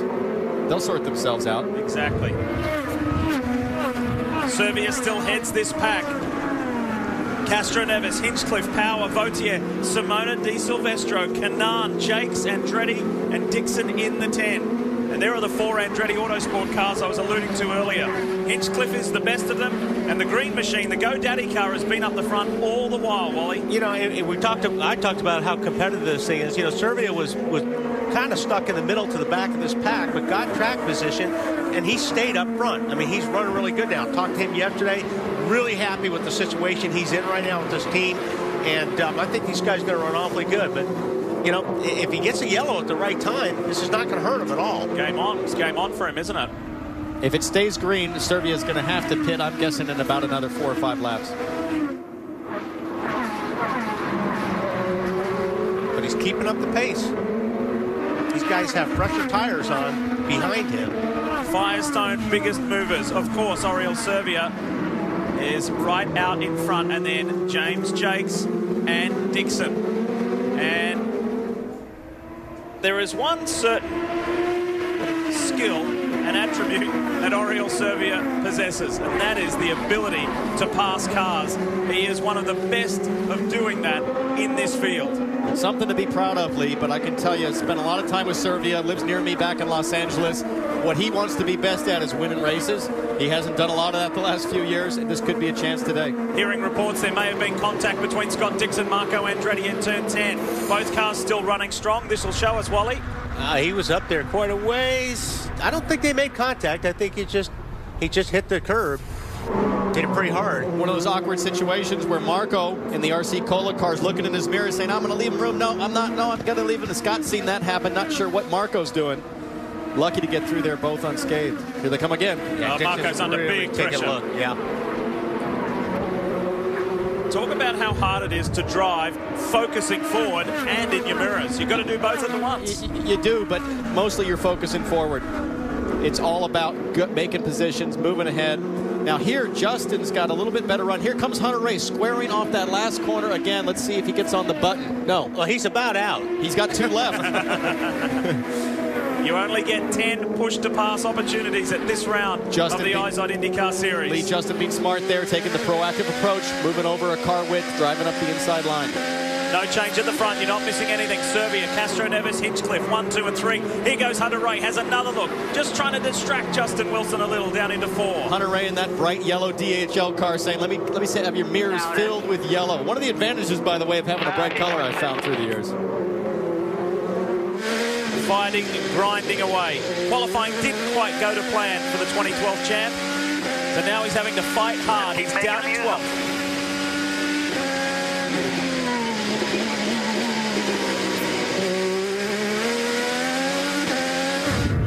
Word around is that we're expecting Oriol Servia in shortly. We'll see if that does happen. Oh, Hunter-Reay wide. Kevin?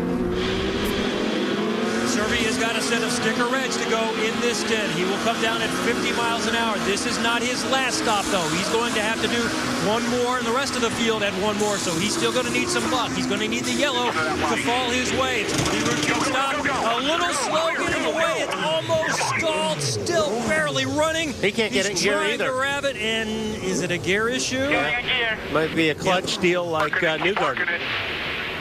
Well, don't forget, when the fueler pulls out, you can put the car in gear. The car will not go in gear based on a sensor at the fuel inlet, the Buckeye.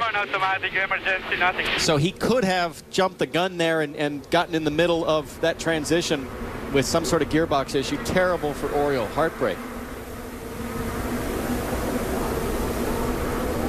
It was an encouraging run. Although he was on different pit sequence, you can see Joseph Newgarden in the background there. He's eventually made it back to pit lane. Here come the front runners. So it's Helio Castroneves, where he likes to be at St. Petersburg, out in front of James Hinchcliffe and Will Power. Power, who was the story all weekend with his brutal speed, is now taking a back seat to Hinchcliffe and to Castroneves.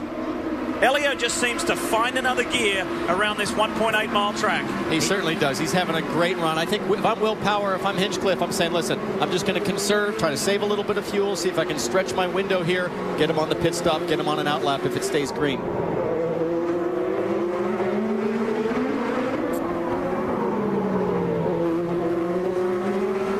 You're seeing the reason why that man there in car number 9, Scott Dixon, is a two-time winner of this season, of this series. He is not giving up. The car was not compliant. It has been a miserable weekend, but yet he is in the top 10. He's in 9th at the moment. Points, that's what it's all about. There's another 18 races after this one. And Marco is certainly not making it easy for him. Now, looks like they might be putting a new steering wheel on Servia's car. Hunter-Reay. Champion, what has happened to Ryan Hunter-Reay?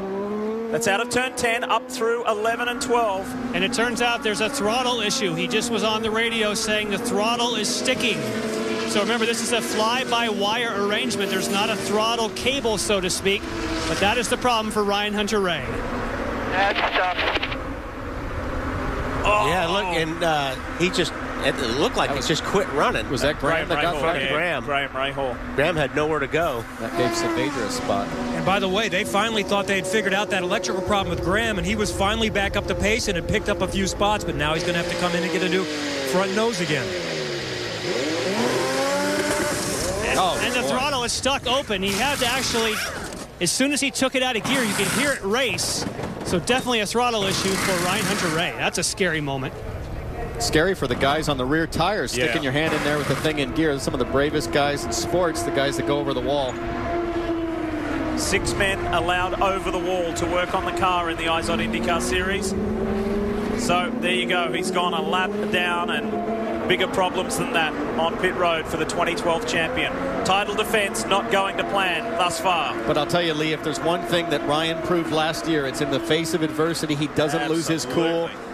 Don't count this guy out at any event. He's going to come fighting back. A lot of electrical problems today with different guys. You know, Graham. Servia, he has been unable to grab a gear. He says he can feel it engage, but it just won't stick into gear. So they're looking at the electronics now. And it's not rolling the engine. It's just rolling.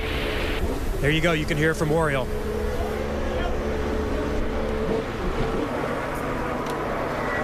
Servia and Hunter-Reay both sitting idle. Cars being serviced. Frustrating times for two extremely talented drivers. Meanwhile, Castroneves is enjoying a 1.5 second lead out in front of James Hinchcliffe. For Andretti Autosport, the GoDaddy car running strong as it has been all day. Then Power. These three are off by themselves. gap back to Tristan Vautier. The rookie is up to 4th. That's as high as he has run in this race. Vautier's doing an unbelievable job. First ever IndyCar race. Very little testing in the offseason. So hard for these rookies to come in here. They just don't get a chance to test. I'm really impressed. Well, we were watching practice the first day, and he was up on top of the charts, or he was in the top 5. It was like, wow, I mean, talk about somebody just taking to it.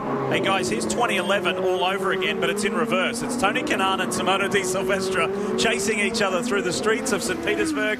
But TK had the upper hand a couple of years ago. Simona is ahead of her new teammate for the time being. Young? They're trying to get Ryan Hunter-Reay restarted. They just hit the starter, but it was in gear. I could tell by the body English of the team. They kept looking and looking. All of a sudden, they were flailing around the front of the car, thinking they may have found what the issue was with the throttle. But now, they can't get it fired up. I noticed that, Jan, when they had the nose off, it was almost like they were checking around the pedal assembly to see if something was hanging up there. Well, there's your answer, because that fired up, and he has throttle control. Hunter-Reay back out there, but down 2 laps at least, maybe 3, close to 3 laps down for the 2012 champion. Meanwhile, this fight goes on within the top 10, within the top 5. Vautier on the inside of Hunter-Reay. Good work from Ryan to see him coming. Difficult situation. You got Hunter-Reay coming out of the pits, trying to figure out, is the throttle going to stick wide open or not? You got the top 5 guys coming right through. Good awareness. Very good awareness to see that. Boy, still seems like he's really babying that thing. Well, wouldn't Making you? I mean, sure, yeah. There's nothing scarier than a struck throttle or a brake failure or suspension failure, but struck throttle, you know, on a street circuit. And it's concrete wall. On board with Simona Di Silvestro. Let's have a listen.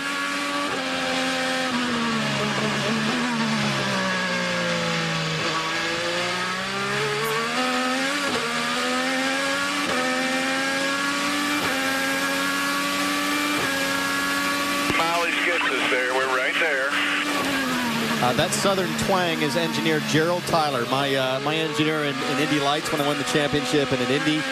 He's a great guy, super talented, and these two have a great chemistry. He also engineered our Brian Till, who happens to be standing by with Joseph Newgarden. Yeah, Joseph Newgarden didn't want to be talking to us in the middle of the race. He wanted to talk to us after the race with Champagne. Obviously, something in the gearbox put you out. Were you guys able to put your finger on exactly what it was just yet? I don't exactly know. You know, I think they're taking it back now to try and get a better look. Tried to figure it out here in pit lane, but just couldn't get it working. So it's a shame for us. We really just wanted to have a good finish, try and have a decent result coming out of the first round like everyone does. But looks like we're not the only guys having a little bit of bad luck. But it's just a shame for Sarah Fisher Hartman Racing. I mean, you know, we got to try and get some momentum going this year, and I think we will. I'm really excited for the guys. You know, it's been tough trying to figure out a couple of the new things that have been introduced this year, the new tires. It's great to have Firestones. I think they're making great racing, but it's definitely tricky to figure it out. So hopefully it's the only issues we're going to have for the season. Yeah, what are these guys dealing with out there as far as the reds versus the black as Tristan Vautier comes to the pit road? Well, it's very, very difficult between the two. They're degrading a little bit faster on the tires, and the balance is shifting very aggressively, not on both compounds, I should say. So when you're on blacks, you're losing a lot of rear grip really pretty soon, and same thing with the rears. And you're also fighting understeer at the same time, so you're trying to make the front tires work, but you're having the rears go off with it, and very, very difficult balancing act for everyone out there right now. And a difficult pit stop for Tristan Vautier right now. It's taken way too long to work on this stop. The crew going to work right now. This is not what they wanted to see. It looks like they may be looking underneath. Yeah, and they are. The engine cover coming off after such an impressive run. Things going wrong for Tristan Vautier. And for Schmidt-Peterson, Schmidt-Hamilton Racing, both cars having adversity today, but he was up to 4th, as we mentioned not long ago. There is still Graham Rahal's wing, part of his wing still sitting out there on the track. That's been there for numerous laps. Meanwhile, Marco Andretti has resisted the pressure from Scott Dixon and has done a nice job to hold him off. Marco is up to 6th, Dixon running 7th. And as Vautier went to pit lane, we were all looking at each other straight away saying 41 laps to go. He can't go that long on one more tank of fuel, and now we know what the story is. What a shame. It has, however, promoted Simona Di Silvestro to 4th and Tony Kanaan to 5th.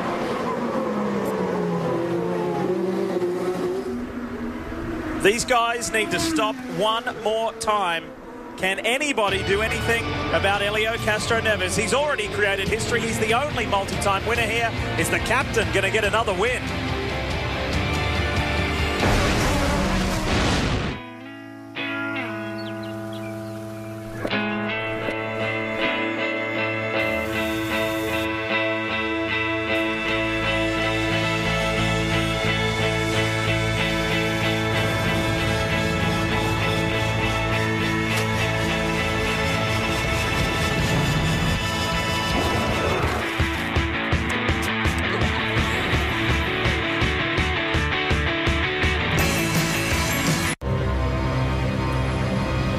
Legendary durability.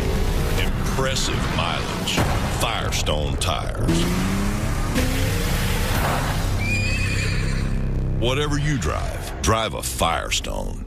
Over the years, car enthusiasts have relied on premium-grade Brazilian Carnauba to keep their cars finished looking showroom new. Today, Mother's California Gold Brazilian Carnauba Cleaner Wax embraces and improves upon this tradition with an easy-to-use one-step process. That's why generations have come to trust Mother's signature gloss, unparalleled shine, and durable, long-lasting protection. Mother's Brazilian Carnauba Cleaner Wax. Pure California Gold. Hunt, farm, or trail, Polaris has what you want. Legendary ATVs, led by the powerful Sportsman 850 HO. Value-minded side-by-sides, featuring the new Ranger 800 midsize. And full-size workhorses, including the all-new class-leading 60-horsepower Ranger XP 900. Polaris, hardest working, smoothest riding. Huge rebates and low financing are available right now during the Polaris XP sales event.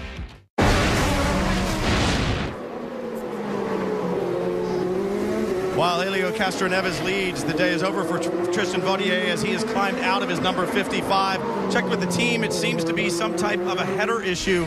Whatever it is, it cannot be fixed here in pit lane, and his day is done. But right now, he is walking around shaking the hands of every crew member that gave him a car to run with and a car to impress with here in his debut in the IZOD IndyCar Series. As you can see on he and the car, there's sponsorship from Florida Lottery. It has not been a lottery picking this rookie at all. He is outstanding, and I think we're going to be saying his name a whole lot more this year. Justin Wilson now starts to put the pressure on Scott Dixon.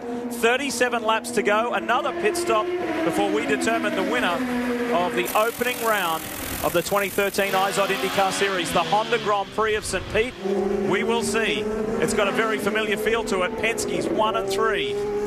While a lot's been made in the offseason about Marco Andretti. Oh, we see a car in the fence. Saavedra. All right. We'll bring out the caution. Okay, now is that the caution that Oriol Servia was looking for? We mentioned that a little bit earlier.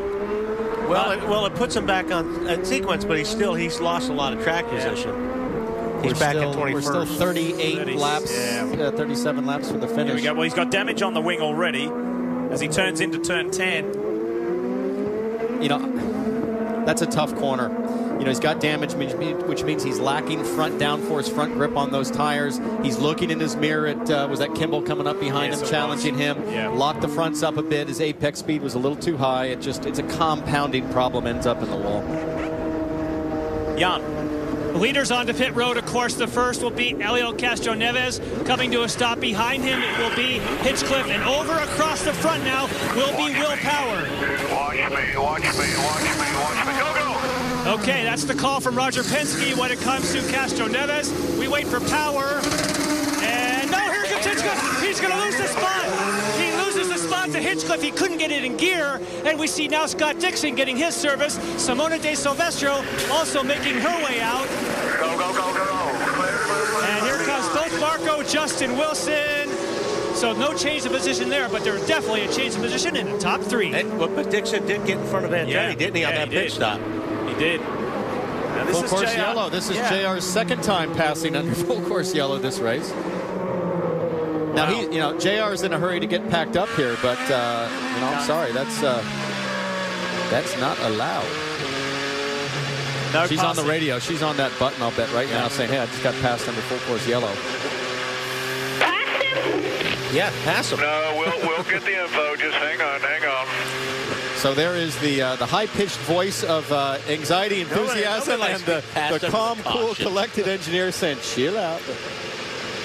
So they will pack up, we'll get the track cleaned up, and get ready to go racing. You get a feeling this one's going to be a thriller to the end.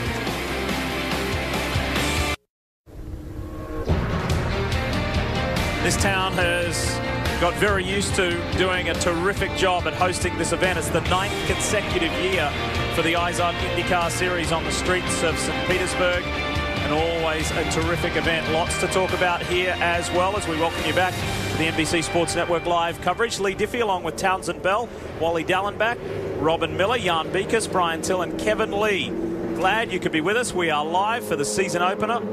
And there is your order, and you'll see when we went to a break that Hildebrand ahead of Simona Di Silvestro. Obviously, GR is not on the same lap as her, but it needs to be addressed at some point because you cannot pass under yellow. Now, when we went to the break, and the reason why we're under this full course yellow is for Dragon Racing's Sebastian Saavedra. This is how it happened several laps ago. Yeah, but look at his wing. Look at the left side. So he's got damage there. When you guys mentioned when he made to go that left-hander, there's no downforce on the front. Now you watch here. And it's got worse. And it got worse. And, I mean, it doesn't look like that much, but I'll tell you what, guys, that's a lot when you don't have that downforce, especially on a left-hander. It's your left wing. Well, especially when you see it sort of delaminate almost and that big flap come up. It's stalling almost the whole left front side of the wing. It's killing the main plane and the other upper element. One of the big stories of this race today is the one and only rookie in this 25-car field, Tristan Vautier. He's with Brian. And Brian, what an outstanding debut. Oh, an outstanding debut. We heard the name Tristan Vautier a lot today. We're going to hear it a lot in the future, I'm sure. I know the day started with a lot of promise. It didn't end up the way you wanted it to, Tristan, but what lessons do you take out of St. Petersburg moving into the second round at Barber? What can you apply there? Well, I think I learned a lot. We can be happy about our weekend. I think the team did a fantastic job, and unfortunately, spare part, the exhaust broke, so there was not much we could control about that. I think we really did well on what was under our control. Car was very strong. It was not using tires, so it was very good. Could be very consistent, and it was a great day, man. I had so much fun. It was so cool to run in those streets, and I just wish I was still out there with those guys battling, but we cannot really be mad at anyone. It's just part of racing, and really happy about our first weekend together with the team. So really cannot be too angry, even if it sucks. And really want to thank Florida Lottery for being on my car this race with the Flamingos. It was amazing, and the whole team for a great job. So we'll go to the next one, and hopefully we can we can have good performances and convert them into results. Yes, Tristan Vautier is a name we'll hear many more times. Jan? With Roger Penske now, first of all, congratulations on holding down the positions you do, but having to take this pit stop now, do you go into super fuel save mode? Well, I think we've been saving fuel all day. We got a pretty idea on how the Chevys are doing, and I think we're in good shape here. It's just a matter of being able to get out a little bit of lead and then be able to start saving fuel, because we're right on the edge, but I think we're good. Were you okay as hard as the two teammates were racing against each other early on in that one segment? Well, we don't have any team orders just so they don't take each other out, but it's always a little dicey when you see them side by side, but it's all good, and I'm so glad the way the cars are running here at the first race, but a lot of time to go. We got a little weather coming in, so we'll see what happens. All right, the captain's going to get a chance to do some more pit strategy, watching weather and fuel. And Wally, what an incredible week this could be, because as of at the conclusion of last weekend's NASCAR racing, the captain led the Nationwide Series, NASCAR Sprint Cup for the first time, and he could be leading the IZOD IndyCar Series all within the 1 week. You have so much respect for Roger Penske and what he's done in motorsports. He's incredible. I mean, he definitely dots the I's and crosses the T's. Well, at this point in time, folks, while we're under yellow, we would like to take this moment to pay tribute to a couple of people. John Cardinal, who was the chief spokesperson for Sonoma Raceway, Infineon Raceway, for 15 years. He passed away last Wednesday night. And also Jim Sweeney passed away last night. Jim's son, Rob, is a long-time member of our broadcast crew. Our thoughts are with those two families.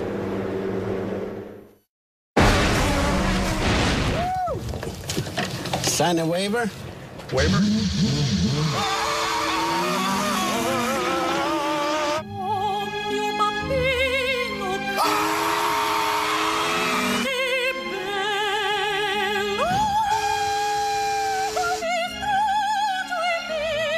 Two seats, one for you and one for racing legend Mario Andretti. The fastest seat in sports sweepstakes. Enter for a chance to start an IZOD IndyCar Series race at shophonda.com. The command has been given. Row 1, let me know. Row 1 on. Row 2 on. 3 hot. 5 hot. These cars rolling. Live in-car cameras. 4-in-1 mosaic. Having your heart race as fast as theirs. Here we go. Hey, good green. That's powerful. They come to the green flag. Download IndyCar 13 now, only from Verizon. It was the best day. It was the best day. Today, it was the best day because of you. We make a great pair. Great pair. Huh? Progressive and the great outdoors. We make a great pair. Right. Totally. That's what I was thinking. Covering the things that make the outdoors great. Now that's Progressive. Call or click today. Montreal, Boston. One of the NHL's oldest rivalries never lacks intensity. And in recent years, bragging rights belong to the Bruins. But the Canadiens have risen, staring at the top of the Eastern Conference. Epic rivals meet again in a fight for division supremacy.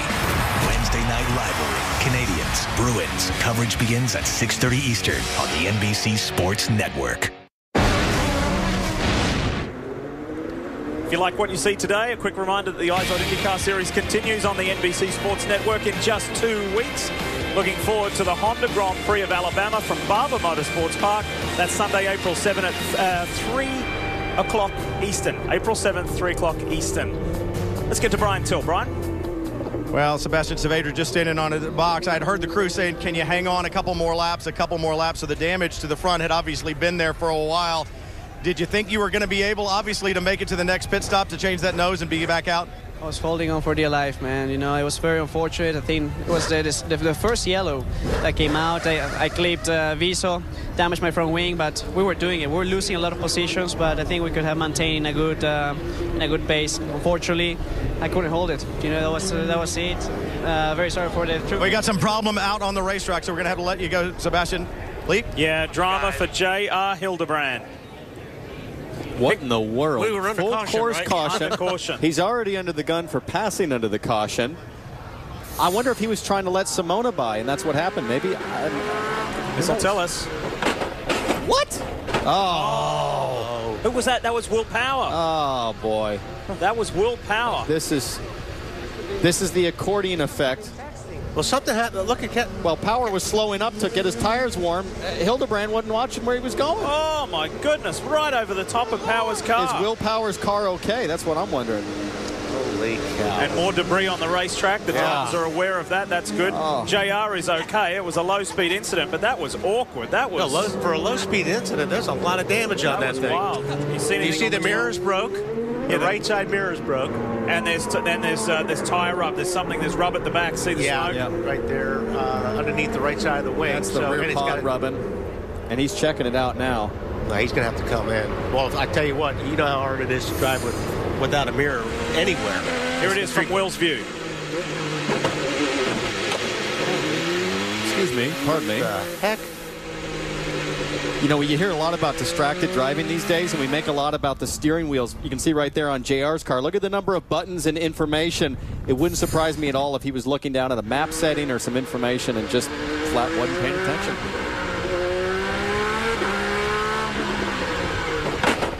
So he pulled 2 gears. He'd gone up 2 gears. Yeah. Usually you're not pulling 2 gears when you're looking at your steering wheel. Listen, in fairness to JR, that's almost happened to me 40 times in my career. Yeah, well, we expect that. But, man, he'll never make that mistake again, I promise you. And you got to hate it for Will Power. He's going to have to pit. It's going to put him in the back of the stack. And like I said, that mirror thing, that's tough because you drive with your mirrors a lot on these street cars. You're always trying to keep track of what's going on around you. And without that mirror, especially going into like turn 1, the last car, that's an important piece of equipment to have. Yeah, they're going to have to. Yeah, they're going to have to come in. This is going to give us a different perspective. This is the view from Simona Di Silvestra's car. Look up ahead on the right.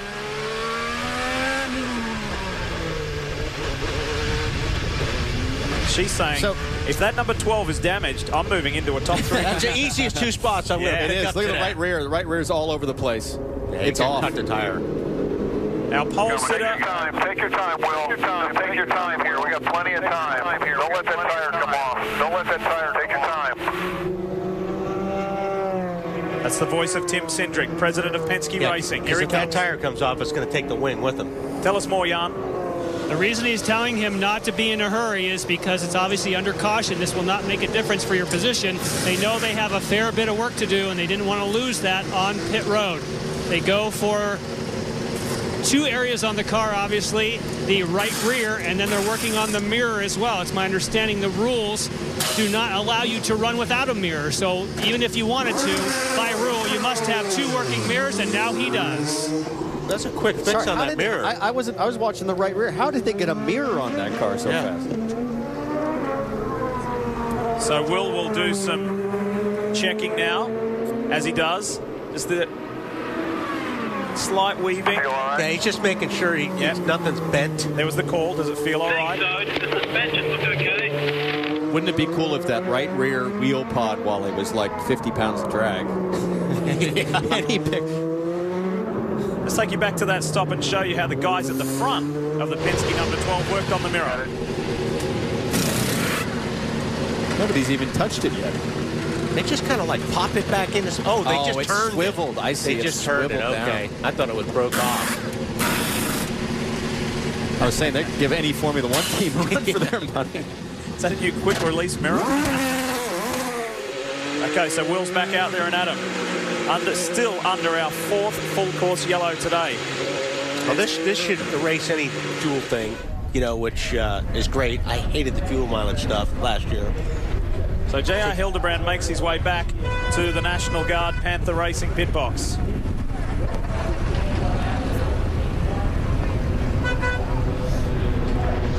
It has been a tough day for him for a variety of reasons. You can see him telling this is engineer David Cripps on the right. And he's saying, listen, I think he was saying, I'm on the radio. I was looking down at the dash real quick and just completely lost sight of what was going on. So Will Power back in. Is this for something that doesn't quite feel right? Fix this mirror right. Yeah, I think they're just going to double check everything. The mirror may be off a little bit. You heard Tim say we're just going to fix this mirror again because he's not going to lose track position. He's already running at the back. There. He needs a tape. They basically have enough time as a pace lap, just making sure everything, and now they have a really good chance to look over the rear and see if there is any additional damage, checking the rear wing, getting the thumbs up from the crew, and now adjusting the mirror so not only does he have one, but it actually is something he can see out of. Well, he's not worried about losing a position, but what he is worried about is if it goes green, he's not going to be right at the tail end of the pack. As Power exits, let's get to Hildebrand. Kevin? JR, what happened in the contact with Power? We were getting ready for the restart, and I was just dialing my knobs back and talking to the team about the start, and the guys all slowed up, and I just ran into the back of them. It was totally my fault, and because as soon as I hit him, I couldn't help from going anywhere, so it was just, it was totally my fault, and I'm really, I'm super sorry for Will. He's obviously having a good race. We were just trying to get back on the lead lap there, and the guys gave me a good car. We had good pace. Was just doing too much all at once when the field slowed up there. A long day for J.R. Hildebrand. He had good pace, but too many things went poorly. Over to Jan. With Tim Cindric, and we just heard from J.R. Hildebrand saying it was totally his fault getting in the back of Will. Do you think you have the car fixed now to your liking? Yeah, I think it's okay. We're full of fuel, and some of these guys are going to save fuel, but he's got a long way to go here. We're unfortunate. Obviously, there's nothing we can do about it, but we'll see what happens here. Long way to go. But you don't feel there's any necessarily speed damage, anything at the rear that's going to slow him down? I don't think so. We just cut the rear pod off of there, and obviously it did its job, but cut the rear tire. We just changed it out, and we'll see how it goes. The suspension looks good. All right, you heard it. He has fuel. Some other people don't. Boy, Will Power with fuel in a hurry, that should be good. 27 laps to go. It will be good, Jan. Watch him work his way through the field. So, the order as we stand at the moment, Castroneves, Hinchcliffe, they have been at the top for so long. De Silvestro is third. Scott Dixon has worked his way all the way up to fourth. That is incredible considering he started the day in 20th. There he is, right there. The Iceman not giving up. Marco Andretti 5th, Justin Wilson 6th, another good effort. Kanan 7th, EJ Viso hanging in there in his first ride in the Andretti Autosport machine. Then Tagliani and Bourdais, who has also hung tough today to be in the top 10. Still so many stories to unfold. I just want to call out to Viso because right before that first caution, Viso was about to get lapped by Will Power. How much does Hinchcliffe want this. Hinchcliffe's got to do it now. If he's going to take the lead, this is the time to do it on the restart. Here goes Marco up the inside of Scott Dixon. He wants that position back, and he's got it. The RC Kohler car slots in there right behind Simona. Oh, and Hinchcliffe is going to get it. Wow, Elio made a mistake at turn 1. Hinchcliffe is the new race leader. That's when you got to do it on these restarts. Elio made just a little bit of mistake, and boy, Hinchcliffe capitalized on it.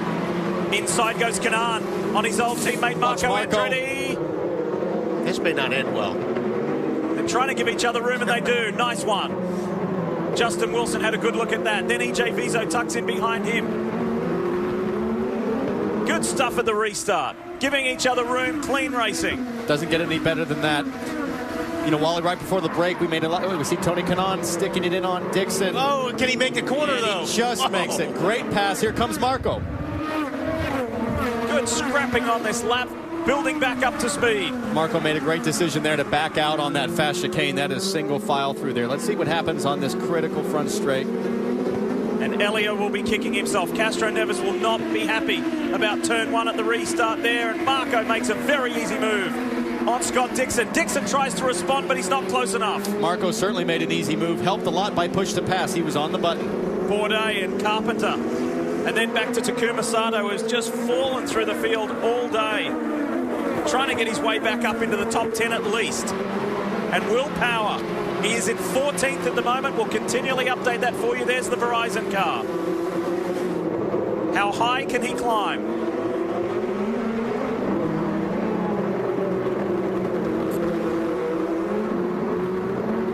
Let's show you the restart. This will tell us more about what Elio Castro Neves did. Keep your eye on the green GoDaddy car as well. Down into 1. Castro Neves just got sideways, and that was how he actually pulled that off on Power. But this time it got a little bit too loose getting into the corner, just enough for Hinchcliffe to capitalize on it. Braking for turn 1 on a restart is a game of chicken. Who's going to brake later? There, Castro Neves broke too late. Simona got it just right. And Marco Andretti got up inside of Dixon, but then he gave it back up. You see Marco up the inside. And what Dixon does is say, okay, I'll give you the inside. I'll stay outside because it's going to give me the inside position at the very next corner.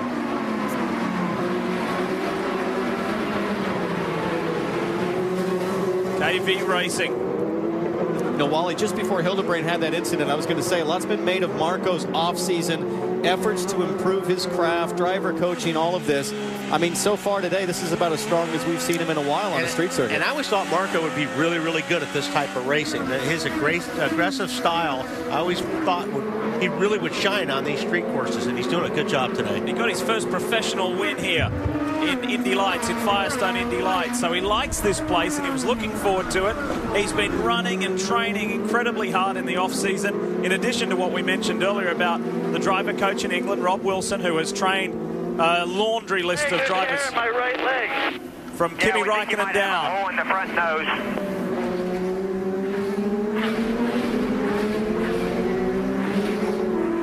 One, two, James Hinchcliffe, Elio Castro Neves, and Simona Di Silvestro. Would you have picked the top 3 to be that? I'm pretty close. We knew Simona was going to run good here. I mean, this is a very good track for her. So I think everybody expected for her to be on the podium. You know, watching with Simona on board, it seems like all day she's kind of given up any challenging situations in terms of not pushing it. She's been conservative on the start. She hasn't pushed the restarts too much. This is the last stint. It is time to go, and I think she's ready. One thing that these IndyCar drivers like to do in the off-season is drive different cars.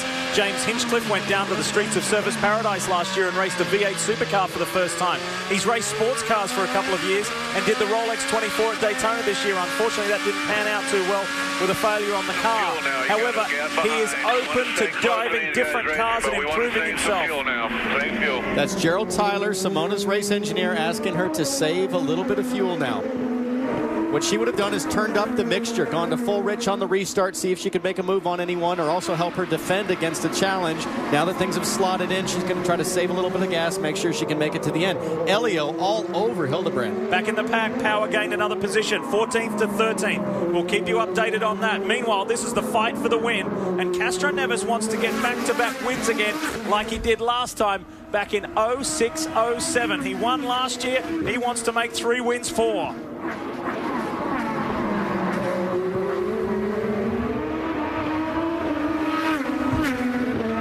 Love this section of the track. Fantastic at St. Pete. Up into 13 and 14. Can Hinch sustain this pressure from Helio Castroneves with the time left? You know, another 2 guys, Wally, that have come out of nowhere, struggled all weekend. Justin Wilson and Alex Tagliani running 7th and 9th right now. What up with that? Yeah. I don't know what up with that. Tagliani was talking to us this morning about he had a big issue with front tires. There we see Craig Hampson, former Newman Haas racing engineer. Many, many wins and championships from that organization. Back with Hinchcliffe. You know, it's going to come down to how many of these guys are going to have to get in that fuel mode. You know, if Castroneves doesn't and Hinchcliffe does, there could be a difference there. I mean, I don't know what there are in their fuel situation, but obviously Simona's had to dial it back a little bit to save some fuel, and you can tell already the gap between 2nd place and 3rd place. There's a lot on the line here for 2 people in the top 3. James Hinchcliffe in the GoDaddy car has never won an IZOD IndyCar Series race. He's been on the podium twice, once at Long Beach, once at Milwaukee, but a win would be special. He wants to get the first Indy win for GoDaddy. You remember when Danica won? It was in Japan. That was when she was in the Motorola car. Danica never won in the GoDaddy car. Hinch wants to do that. And he's getting a lot of help, of course, from Craig Hampson. And the choice they made, you'll notice that he is on the black. He's on the primary tires. And Craig Hampson decided that if they were going to have a long run, he thinks they may not be as fast at the beginning, but he thinks he wants to finish the race on the more durable blacks. So what they're trying to do is run as hard as they can, because he knows all the people who are chasing him behind are on the alternate reds. He's hoping they'll go off and they'll stay strong. That's a great point. Great point, Jan. Absolutely. 20 laps left to play. It's a long time for a green flag run on reds. Gap opening up between 2nd and 3rd from Castroneves to Simona Di Silvestro. Spoke about that fuel conservation that she's having to employ. Kanaan is 4th, just drifting back a little further. Andretti is in the top 5. Dixon 6th, Wilson 7th. EJ Viso is 8th, Tagliani 9th, and Takuma Sato has worked his way back up into the top 10. Marco has caught TK now. His pace looks really good. He started to gap it on Dixon. Remember, Dixon was all over him earlier. He started to settle in, build his pace. And in a few laps here with Kanaan and Andretti on reds, it'll be interesting to see whose car handles better as the tires wear off. 2 guys who know each other well from the Andretti Autosport days. There's 1, there's 2, there's 3. Here's 4 and 5. Big off-season, important off-season for Tony as well. He recently got married. I love this because you're talking about a 15-year veteran in Tony Kanaan, Marco Andretti, the student for many years to the veteran Tony Kanaan, teacher teaching the student a bit here, teacher leading the student. This has been a good recovery from Tony Kanaan. That last pit stop, they had some trouble getting it into neutral, so they stalled the car coming out. He went from 5th to 8th, picked up the spot when Power was dealing with his issue, and he's worked his way now back up into the 5th position. But they've been concerned about tire wear. This is a used set of reds on this last stint. Had they not had the issue with Hildebrand, they were thinking about running really hard and coming in halfway in this final stint, taking 1 extra stop. So they're going to be hanging on these last few laps most likely. EJ Viso in the Sitco car for Andretti Autosport. EJ runs in 8th place, and if you had seen this car yesterday, folks, in qualifying, in final practice, I should say, it was not looking good. For this man, if he can yield a top 10, Brian, that'll be a miraculous turnaround. Well, Lee, I checked with Ziggy Harkis, who calls the strategy for Viso. He said, we're a little light on fuel, so we're going to have to save a little bit, but the balance of the car is very good. We arrived with a pretty good setup. We got set back with the accident, but we've got a good car. We just have to conserve fuel to the end. 18 laps left here on the streets of St. Petersburg, Florida. Justin Wilson still shadowing Scott Dixon. Viso has a good look at that. And no immediate threat from Takuma Sato or Alex Tagliani. The Blight blue car you see right there. There's Tag in the Barracuda machine. Did a tough through practice and qualifying, but has raced really well. Yeah, Lee, Tagliani had told Wally and myself this morning after morning warm-up, he couldn't do 3 laps hard with the front tires, that they were going to have to make massive changes for the race. I got to say, he's hanging tough right now. I think they sorted a lot of that out. Yeah, he was very frustrated. They said they 2 or 3 different setups on the car. Nothing worked. You know, looking back to 11th place, Ed Carpenter, I mean, talk about a guy who's made really a tremendous improvement. A lot of hard work in the offseason to improve his form. Don't forget, he won the last race of the season, but that was on a 2-mile oval in California.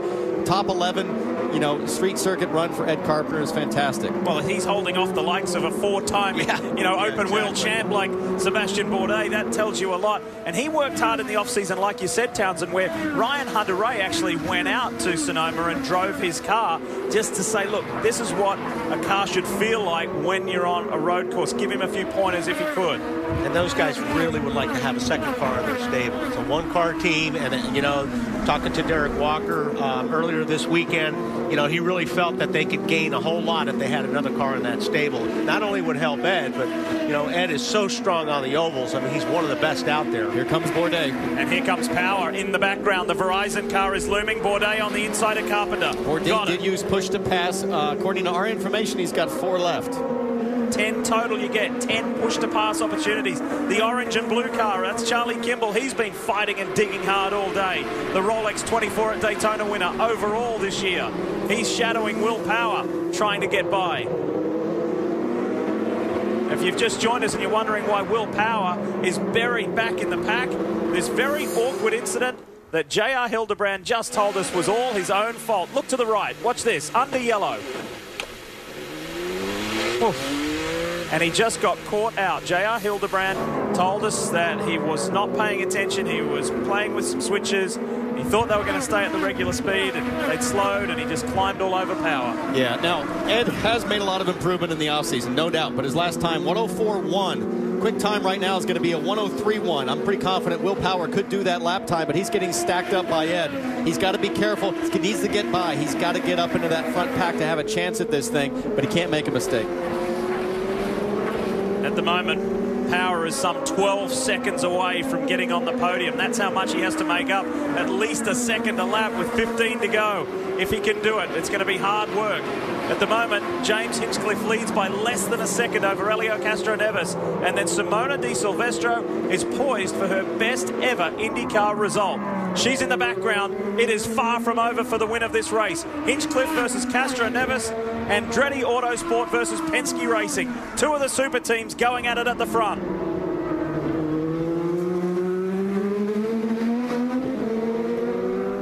And this is where you would think the Reds would start to fall off. Just going to say that. Yeah, we could be in that crossover, but I'm impressed that Castro-Neves has just only gained here. 14 to go. 2 years ago, James Hinchcliffe didn't even get to drive here because his Newman Haas seat was not yet finalized. Wally, that last shot, you can really see the marbles building up offline. And they have been sweeping the track. Every yellow flag they're sweeping. This is the longest green flag run I think we've had, and the marbles are really building up. Through turn 8. Fast turn 9 right here. This is where EJ Viso crashed. Hard hit into that wall on the right-hand side. And then through turn 10, the tricky turn 10 that claimed Saavedra and others, as it always does every year. Through 11, 12, and the final 2 turns, 13 and 14. Amazingly, Craig Hampson, his engineer for James Hinchcliffe, just came to me off the stand and said, do you have any idea how many overtakes Castro-Neves has? Because our monitor says 0. Yeah, that's what ours says too. Yeah, so they don't know. He says, we need to know. We need to know because they're planning their strategy. 4 for Hinchcliffe, 3 for you. That Interesting. Like was that Roger Penske just gave us the answer? Sounded like the captain. Our monitor says 0, but Mr. P is saying 3. So now, if Andretti Autosport is scanning either our broadcast or if they're scanning Roger Penske's team, they now got the data that they did not have before, because a new regulation this year, well, always last year you could not ever scramble the radios, but now it's the entire race weekend, never allowed to scramble radios so we can listen in. Kimball on Carpenter gets through, and you can see that Power has got by as well. We'll show you that. There's Will, there's Charlie, there's Carpenter. James Jakes tucked in. Here's the replay. On board with Will Power. Down to turn 1, Wally. He just drives down in there. I mean, this is we've been seeing this all day down here with these guys. It's the best place on the racetrack to make your pass. But you've got to get off that last corner good, unless you're going to use the push to pass. I'm not sure if Will did on that one. Well, you can hear him just nick the rev limiter at the top of the rev range. Just so a little bit deeper. That's how close the gearing is. I'm going to look for what is Will Power's lap time going to be on this clean lap that he gets. That'll give us a really good indication of if he's got a chance to break into the top 5. The yellow car is Graham Rahal in the Midas machine. He is trying hard to get up into the top 15 to get by his teammate James Jakes and then mix it up with Ed Carpenter. It's been a frustrating weekend for the man who won here and is the youngest ever winner in the IZOD IndyCar Series history. Counting him down, 12 to go.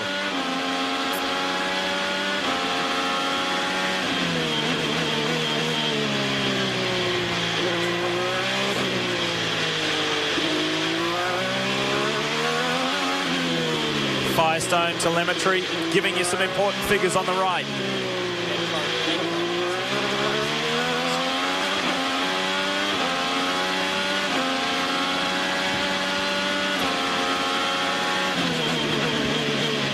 Here we go, pass for the leader, an attempt at least. Elio thought about it on the inside, wasn't quite close enough to James Hinchcliffe.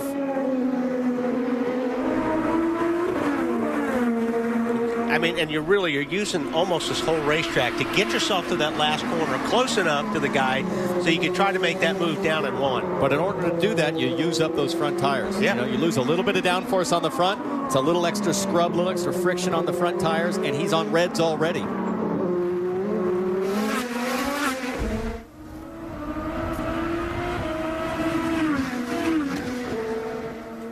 So we're still showing Hinch at 4 push to passes left. If I'm him, I'm thinking, man, if I can get to 4 to go, I'm going to use one every lap on that front straightaway. Counting him down. When they cross the line, we'll have just 10 laps remaining in the season opener. For the man in the green machine, the GoDaddy car, James Hinchcliffe, the Canadian, spent Tuesday with the Toronto Blue Jays at batting practice, part of spring training. So maybe that got his week off to a good start. One thing Hinch told me a couple days ago is that in addition to the driver coaching Hinch got mind coaching, mental coaching. He's using every bit of that information right now. He's great for the sport. He's a cool young guy. He's very good with the media. He does TV work as well. He's prepared to drive a variety of cars and learn and round himself as a driver and grow. And you just see James Hinchcliffe being the kind of character and driver in the IZOD IndyCar Series who's going to be around for a long time. You know, Lee, that's just it. The difference I find between a James Hinchcliffe and somebody like Marco Andretti. Marco, 6 or 7 years into the series, now doing an off-season adjustment with driver coaching and these sorts of things. A guy like Hinchcliffe, a guy like Will Power, they're making adjustments every session to what they're doing, how they're doing it. I think that's the mark of a champion. That's what it takes to win races in this series. Something that's going to get a little interesting here is if Tony Kanaan can bridge that gap to his teammate Simona Di Silvestro. She's in fuel save mode to get to the end over these final 9 laps, but TK is getting closer and closer. And it's affecting the way she's driving. In that last corner, I saw her carry a little oversteer. She clipped the apex curb ever so slightly with her right front. That's the sign of a driver that's pushing as hard as they can and maybe stepping over the bounds, maybe for the first time this weekend, Wally. Yeah, well, that's exactly right. I mean, she's been so smooth and methodical all race long. Now, all of a sudden, we're getting down to time. She's seen her mirrors fill up with her teammate. So hard to do, though. They're taking horsepower from her with the fuel, and she's got to make it up somehow. Go fast, but save fuel. This morning, Simona was just 23rd in the warm-up, making people wonder, is there an issue? Gerald Tyler told me, said, no problems at all. We just wanted to use a used set of tires and see how long they would last, and they were very pleased with that for a long time. But you can hear Gerald Tyler there, and I think we heard Simona a moment ago. They may be wearing a little bit, and I know right behind her, Tony Kanaan, as I mentioned, has been concerned about those tires. Also hearing everybody's still saving a little bit, but it sounds like everybody's going to make it. Brian? Just checked with Jimmy Vasser. I asked him about Tony Kanaan. He said, we can run pretty strong. We can't run full rich, but we can run pretty strong. So we're not having to conserve a whole lot. And he looked at me and gave me a wry smile and said, we've got 2 push to passes left as well.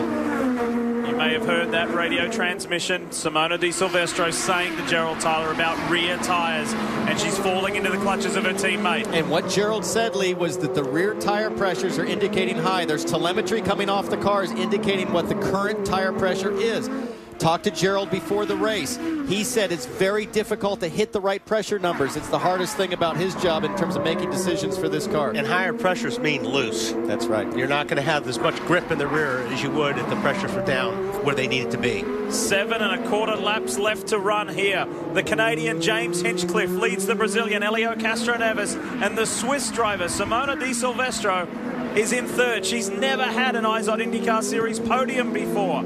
So much on the line for 2 people in the top 3. Hinch going for his very first win. He's got to hang in there for 7 more laps. He's got to hang in there, and Castroneves is hanging in there with those red tires. It's really amazing that he hasn't seen the tire wear. Now, Simona, on the other hand, has the tire pressure issue and is clearly losing the back end of the car lap after lap. But Castroneves was awfully good on the blacks as well. If you remember, he made the pass on Will Power on those black tires. So his car's working on either right now. I just saw Hinch get a little loose there under Power with the blacks. I mean, should we really be surprised that Penske's got good tire wear? Yeah, no, we shouldn't be. But I also think, you know, Hinchcliffe is giving it everything he's got right now, too. I mean, it's getting down to where he can smell a victory. So now he has used one push to pass. Oh, no. Power. That looks like turn 4 runoff. Oh, and that could be marbles on the tire, or it could be damage. This will tell us. Wait, now is there a drama with that right rear? I believe there's a problem with the right rear. Now. There is now, yeah.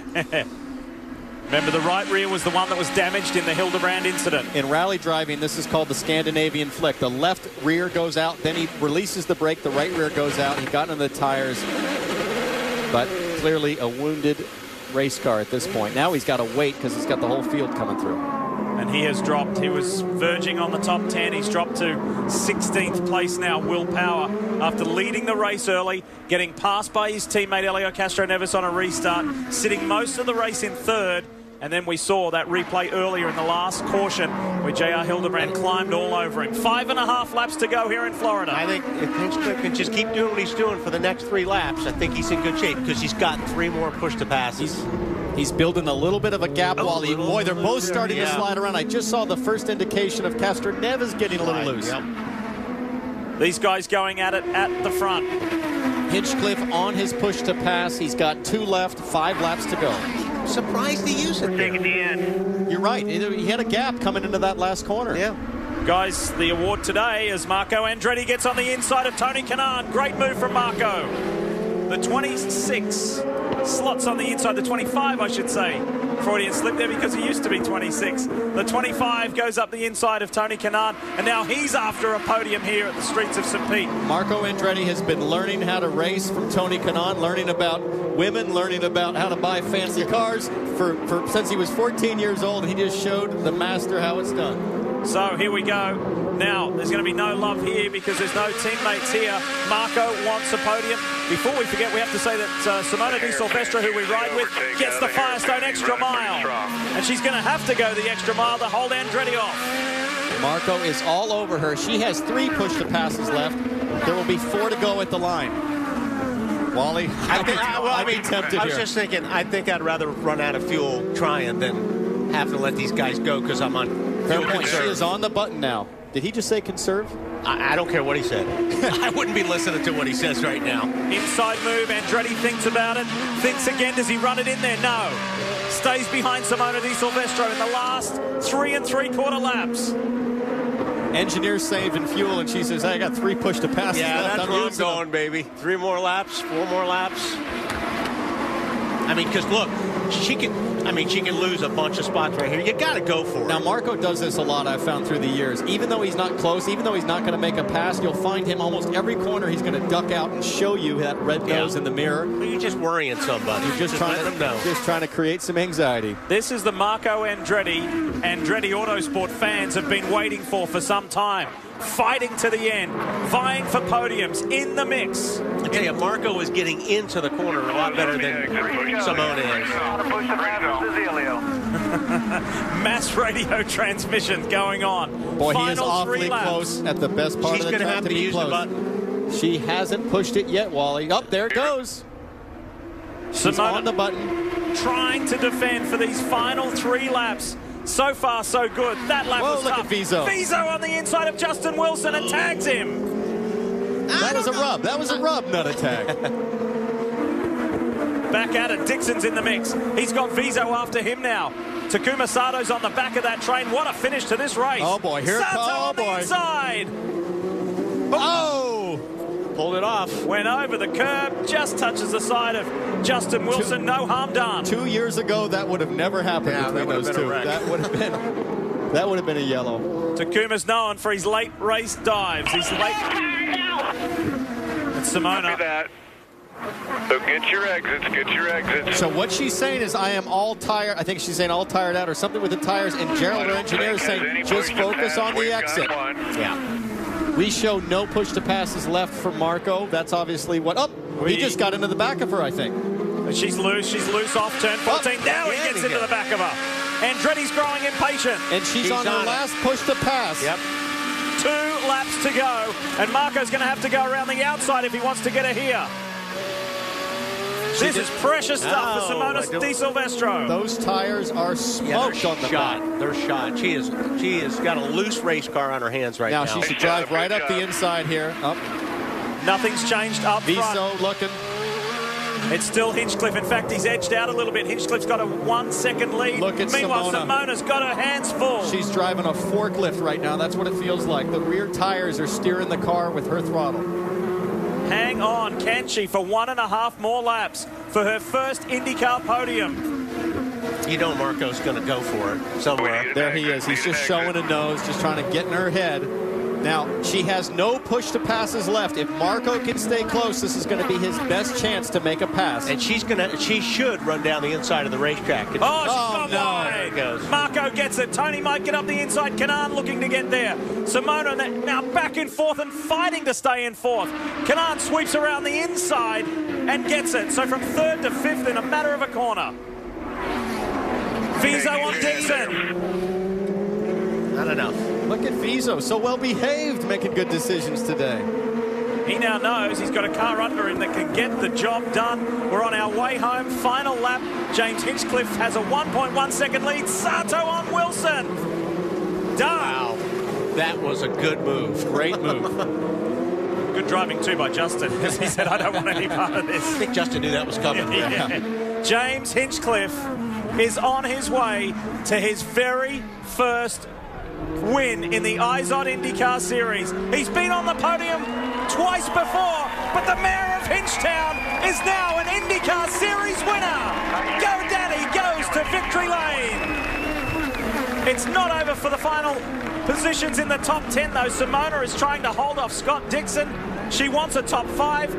Marco will get a podium behind Elio Castro Neves. Oh, look at her get sideways. It's going to be a sprint to the line. Has Dixon got it? Has he got the run? 3-1 across the line. I think Dixon did get it. Who got it? Wow. Scott Dixon. That was a gutsy effort. He started 20th, and Scott Dixon comes across the line behind Tony Kanaan in 5th place. There's Kirsten. That's James Hinchcliffe's girlfriend. Delight for the Andretti Autosport pilot. Wow. Wow. Fantastic. Hey, James, I really like James 2.0. Go to map 8. Well done, James Hinchcliffe. You did a great job. You did every veteran thing we needed today. Fabulous job. I think Andretti Motorsports has made a statement that they are here to stay. Here we go. Look at this. Scott Dixon in the middle in the red car. Viso on the far left. Simona on the right. And that tells you the story as to why Scott Dixon got it. Fantastic. Run right to the line. What a drive by Dixon. Yep. With all the hardship on setup to come back. Watch that guy this year. He's going to be tough for the championship. To Jan Beekes. Jan? And what a debut for his engineer. Nice first race, a reunion with you and James. Yeah, fantastic. Just so lucky to land here with the Andretti Autosport crew, the GoDaddy car. A great driver. You know, it was really late me coming into the program, so the speed of the car doesn't have a ton to do with me, but James did a great job today. You know, I was talking to him this morning. I said, I'm eager to see James 2.0. I wanted to see him do better on restarts than his rookie year and save fuel better than his rookie year and save the tires better, and he did every veteran thing I needed today, and I just couldn't be more pleased to be part of this good team. Yeah, but you made a veteran call going with blacks on the final stint. You know, we actually figured that out in qualifying yesterday. We did the first session of qualifying and was like, good Lord, these things wore out in like 4 laps. I think the Penske seemed like they could take care of the Reds a little better than us. If we had run Reds the last stint, we would have looked like Simona did out there, and I didn't want to be that guy. All right, let's call you Craig Hampson 3.0. Nice job. Kevin? Simona Silvestro just pulled into her spot, and Di Silvestro got a great hand from the fans and supporters here along pit lane as she was just hanging on, as the guys in the booth were talking about. No tires left. We'll talk to her coming up in just a few moments. It's not her best finish. She got it here at St. Pete a couple of years ago, but it's certainly one of her best drives. Yeah, that was a gutsy drive to hang on, and she almost got there. But still terrific points. Simona finishes 6th. But the Mayor of Hinchtown, James Hinchcliffe, is your winner. We'll hear from him when we come back. You're watching NBC Sports Network's coverage of IndyCar, brought to you by Honda, an official vehicle of the IZOD IndyCar Series.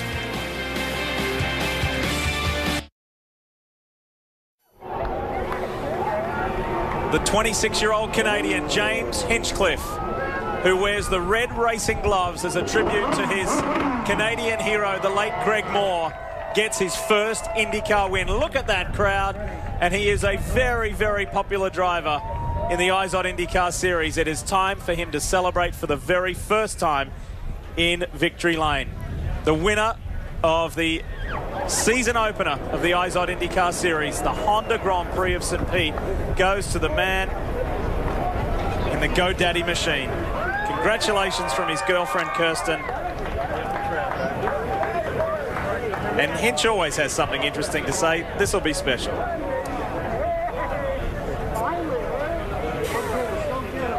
It's a pretty emotional time, too. He works hard. Well, there's nothing like your first win. Nothing like it. It really is. It's not just working hard in the offseason. For any racing driver, it's years of just getting to IndyCar and the blood, sweat, and tears of the lower levels, and then to make it and then to win. The pressure that comes off your shoulders when you get that first win. Absolutely.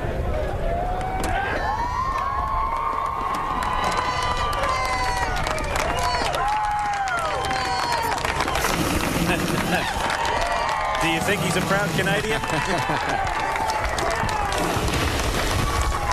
Fantastic drive from the Andretti Autosport man.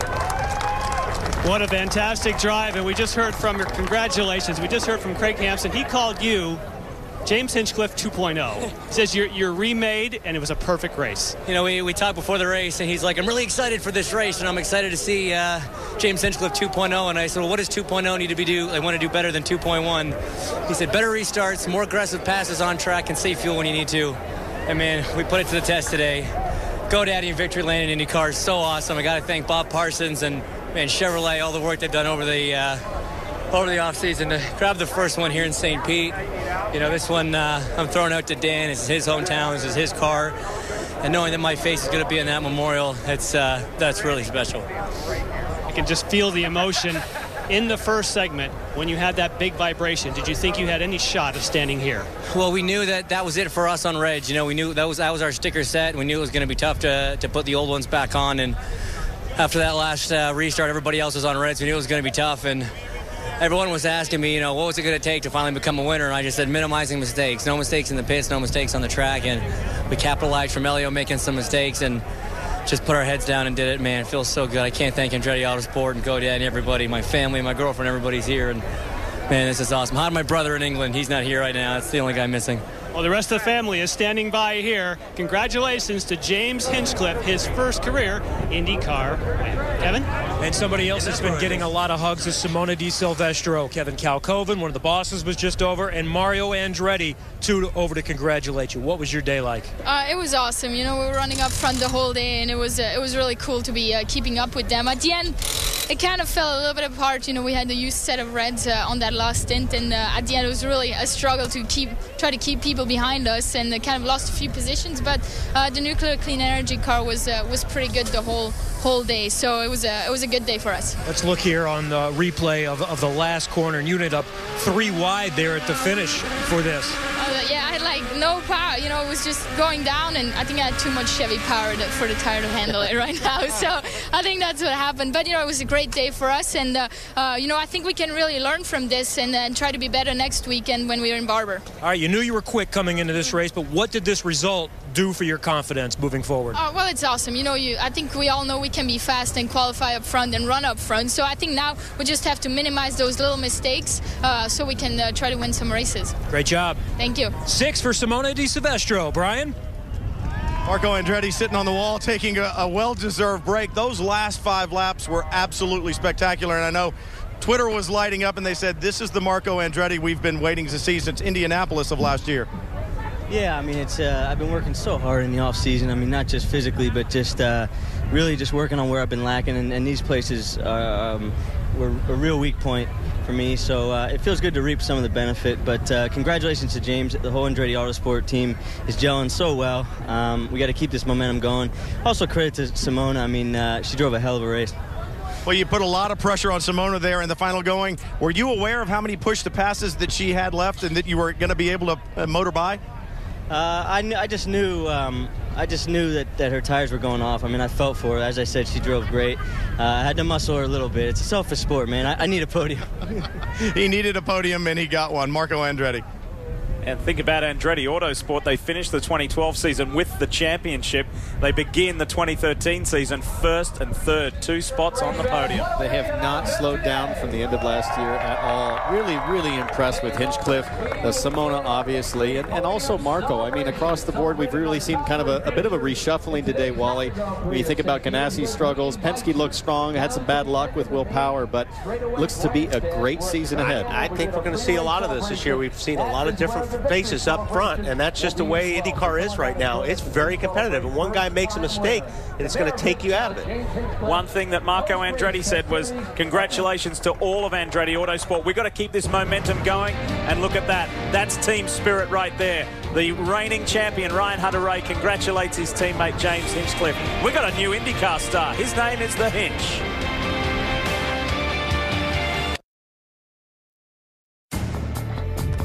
Back to St. Pete, wrapping things up. This man here, Helio Castroneves, with his daughter, Michaela, and partner, Adriana.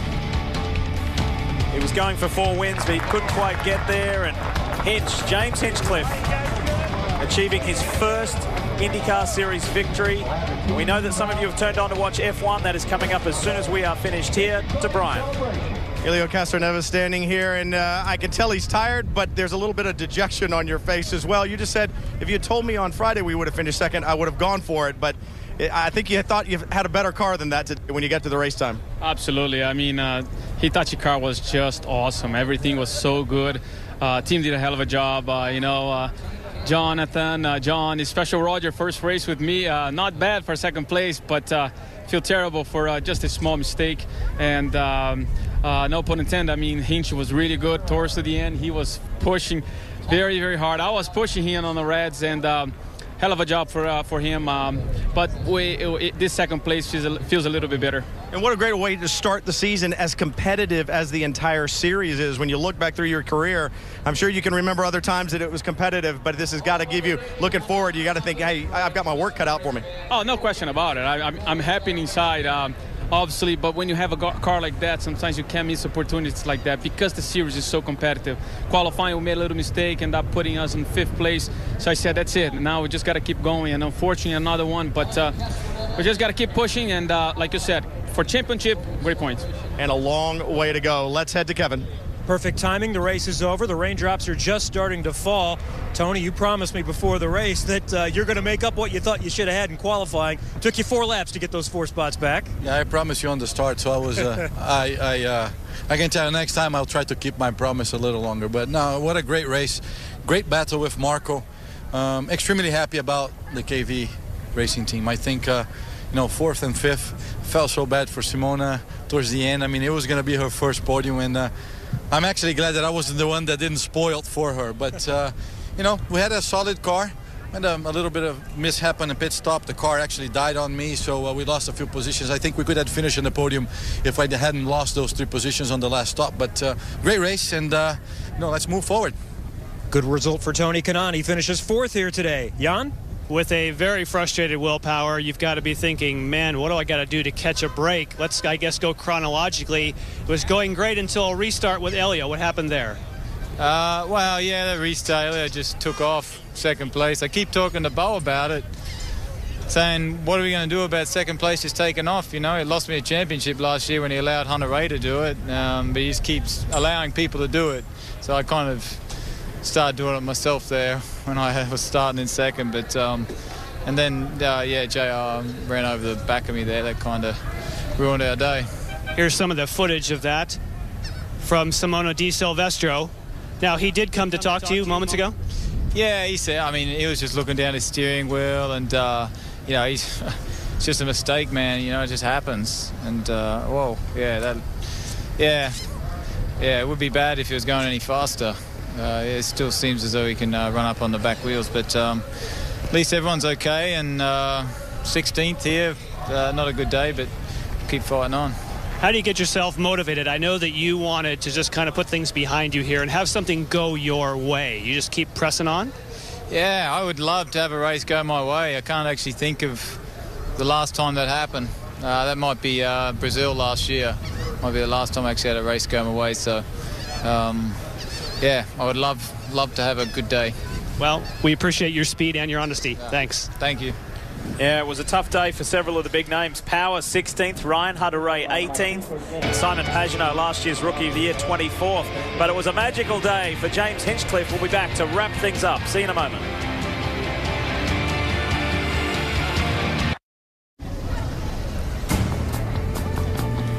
Welcome back to St. Petersburg. Scott Dixon was one of the best movers of the day. Started in 20th position, finished in 5th. All things considered, the way the weekend started, pretty good result?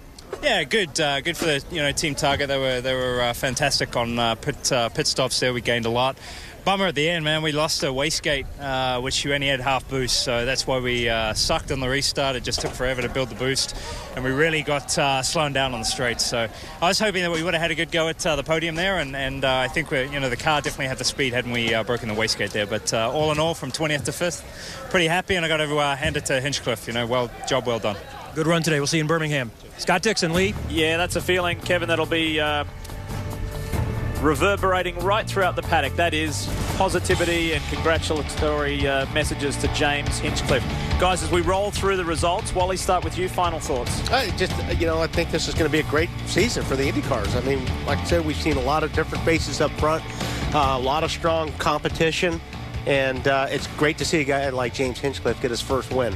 Top 4 in the results. Chevrolet powered. Best Honda driver we just heard from there in Scott Dixon. We're up and running for 2013. Townsend Bell, what do you think? Oh, Lee, I just can't wait for Barber. I mean, this was an incredible race. Great start to the season. So many storylines. Great competition.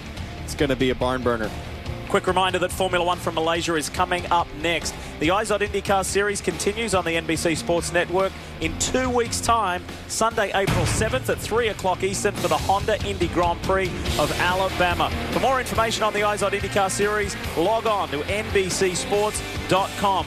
We all congratulate James Hinchcliffe, on his maiden IZOD IndyCar Series win. On behalf of Robin Miller, Brian Till, Jan Beekers, Kevin Lee, Wally Dallenbach and Townsend Bell, I'm Lee Diffie. You've been watching IndyCars on your home of open wheel racing, the NBC Sports Network.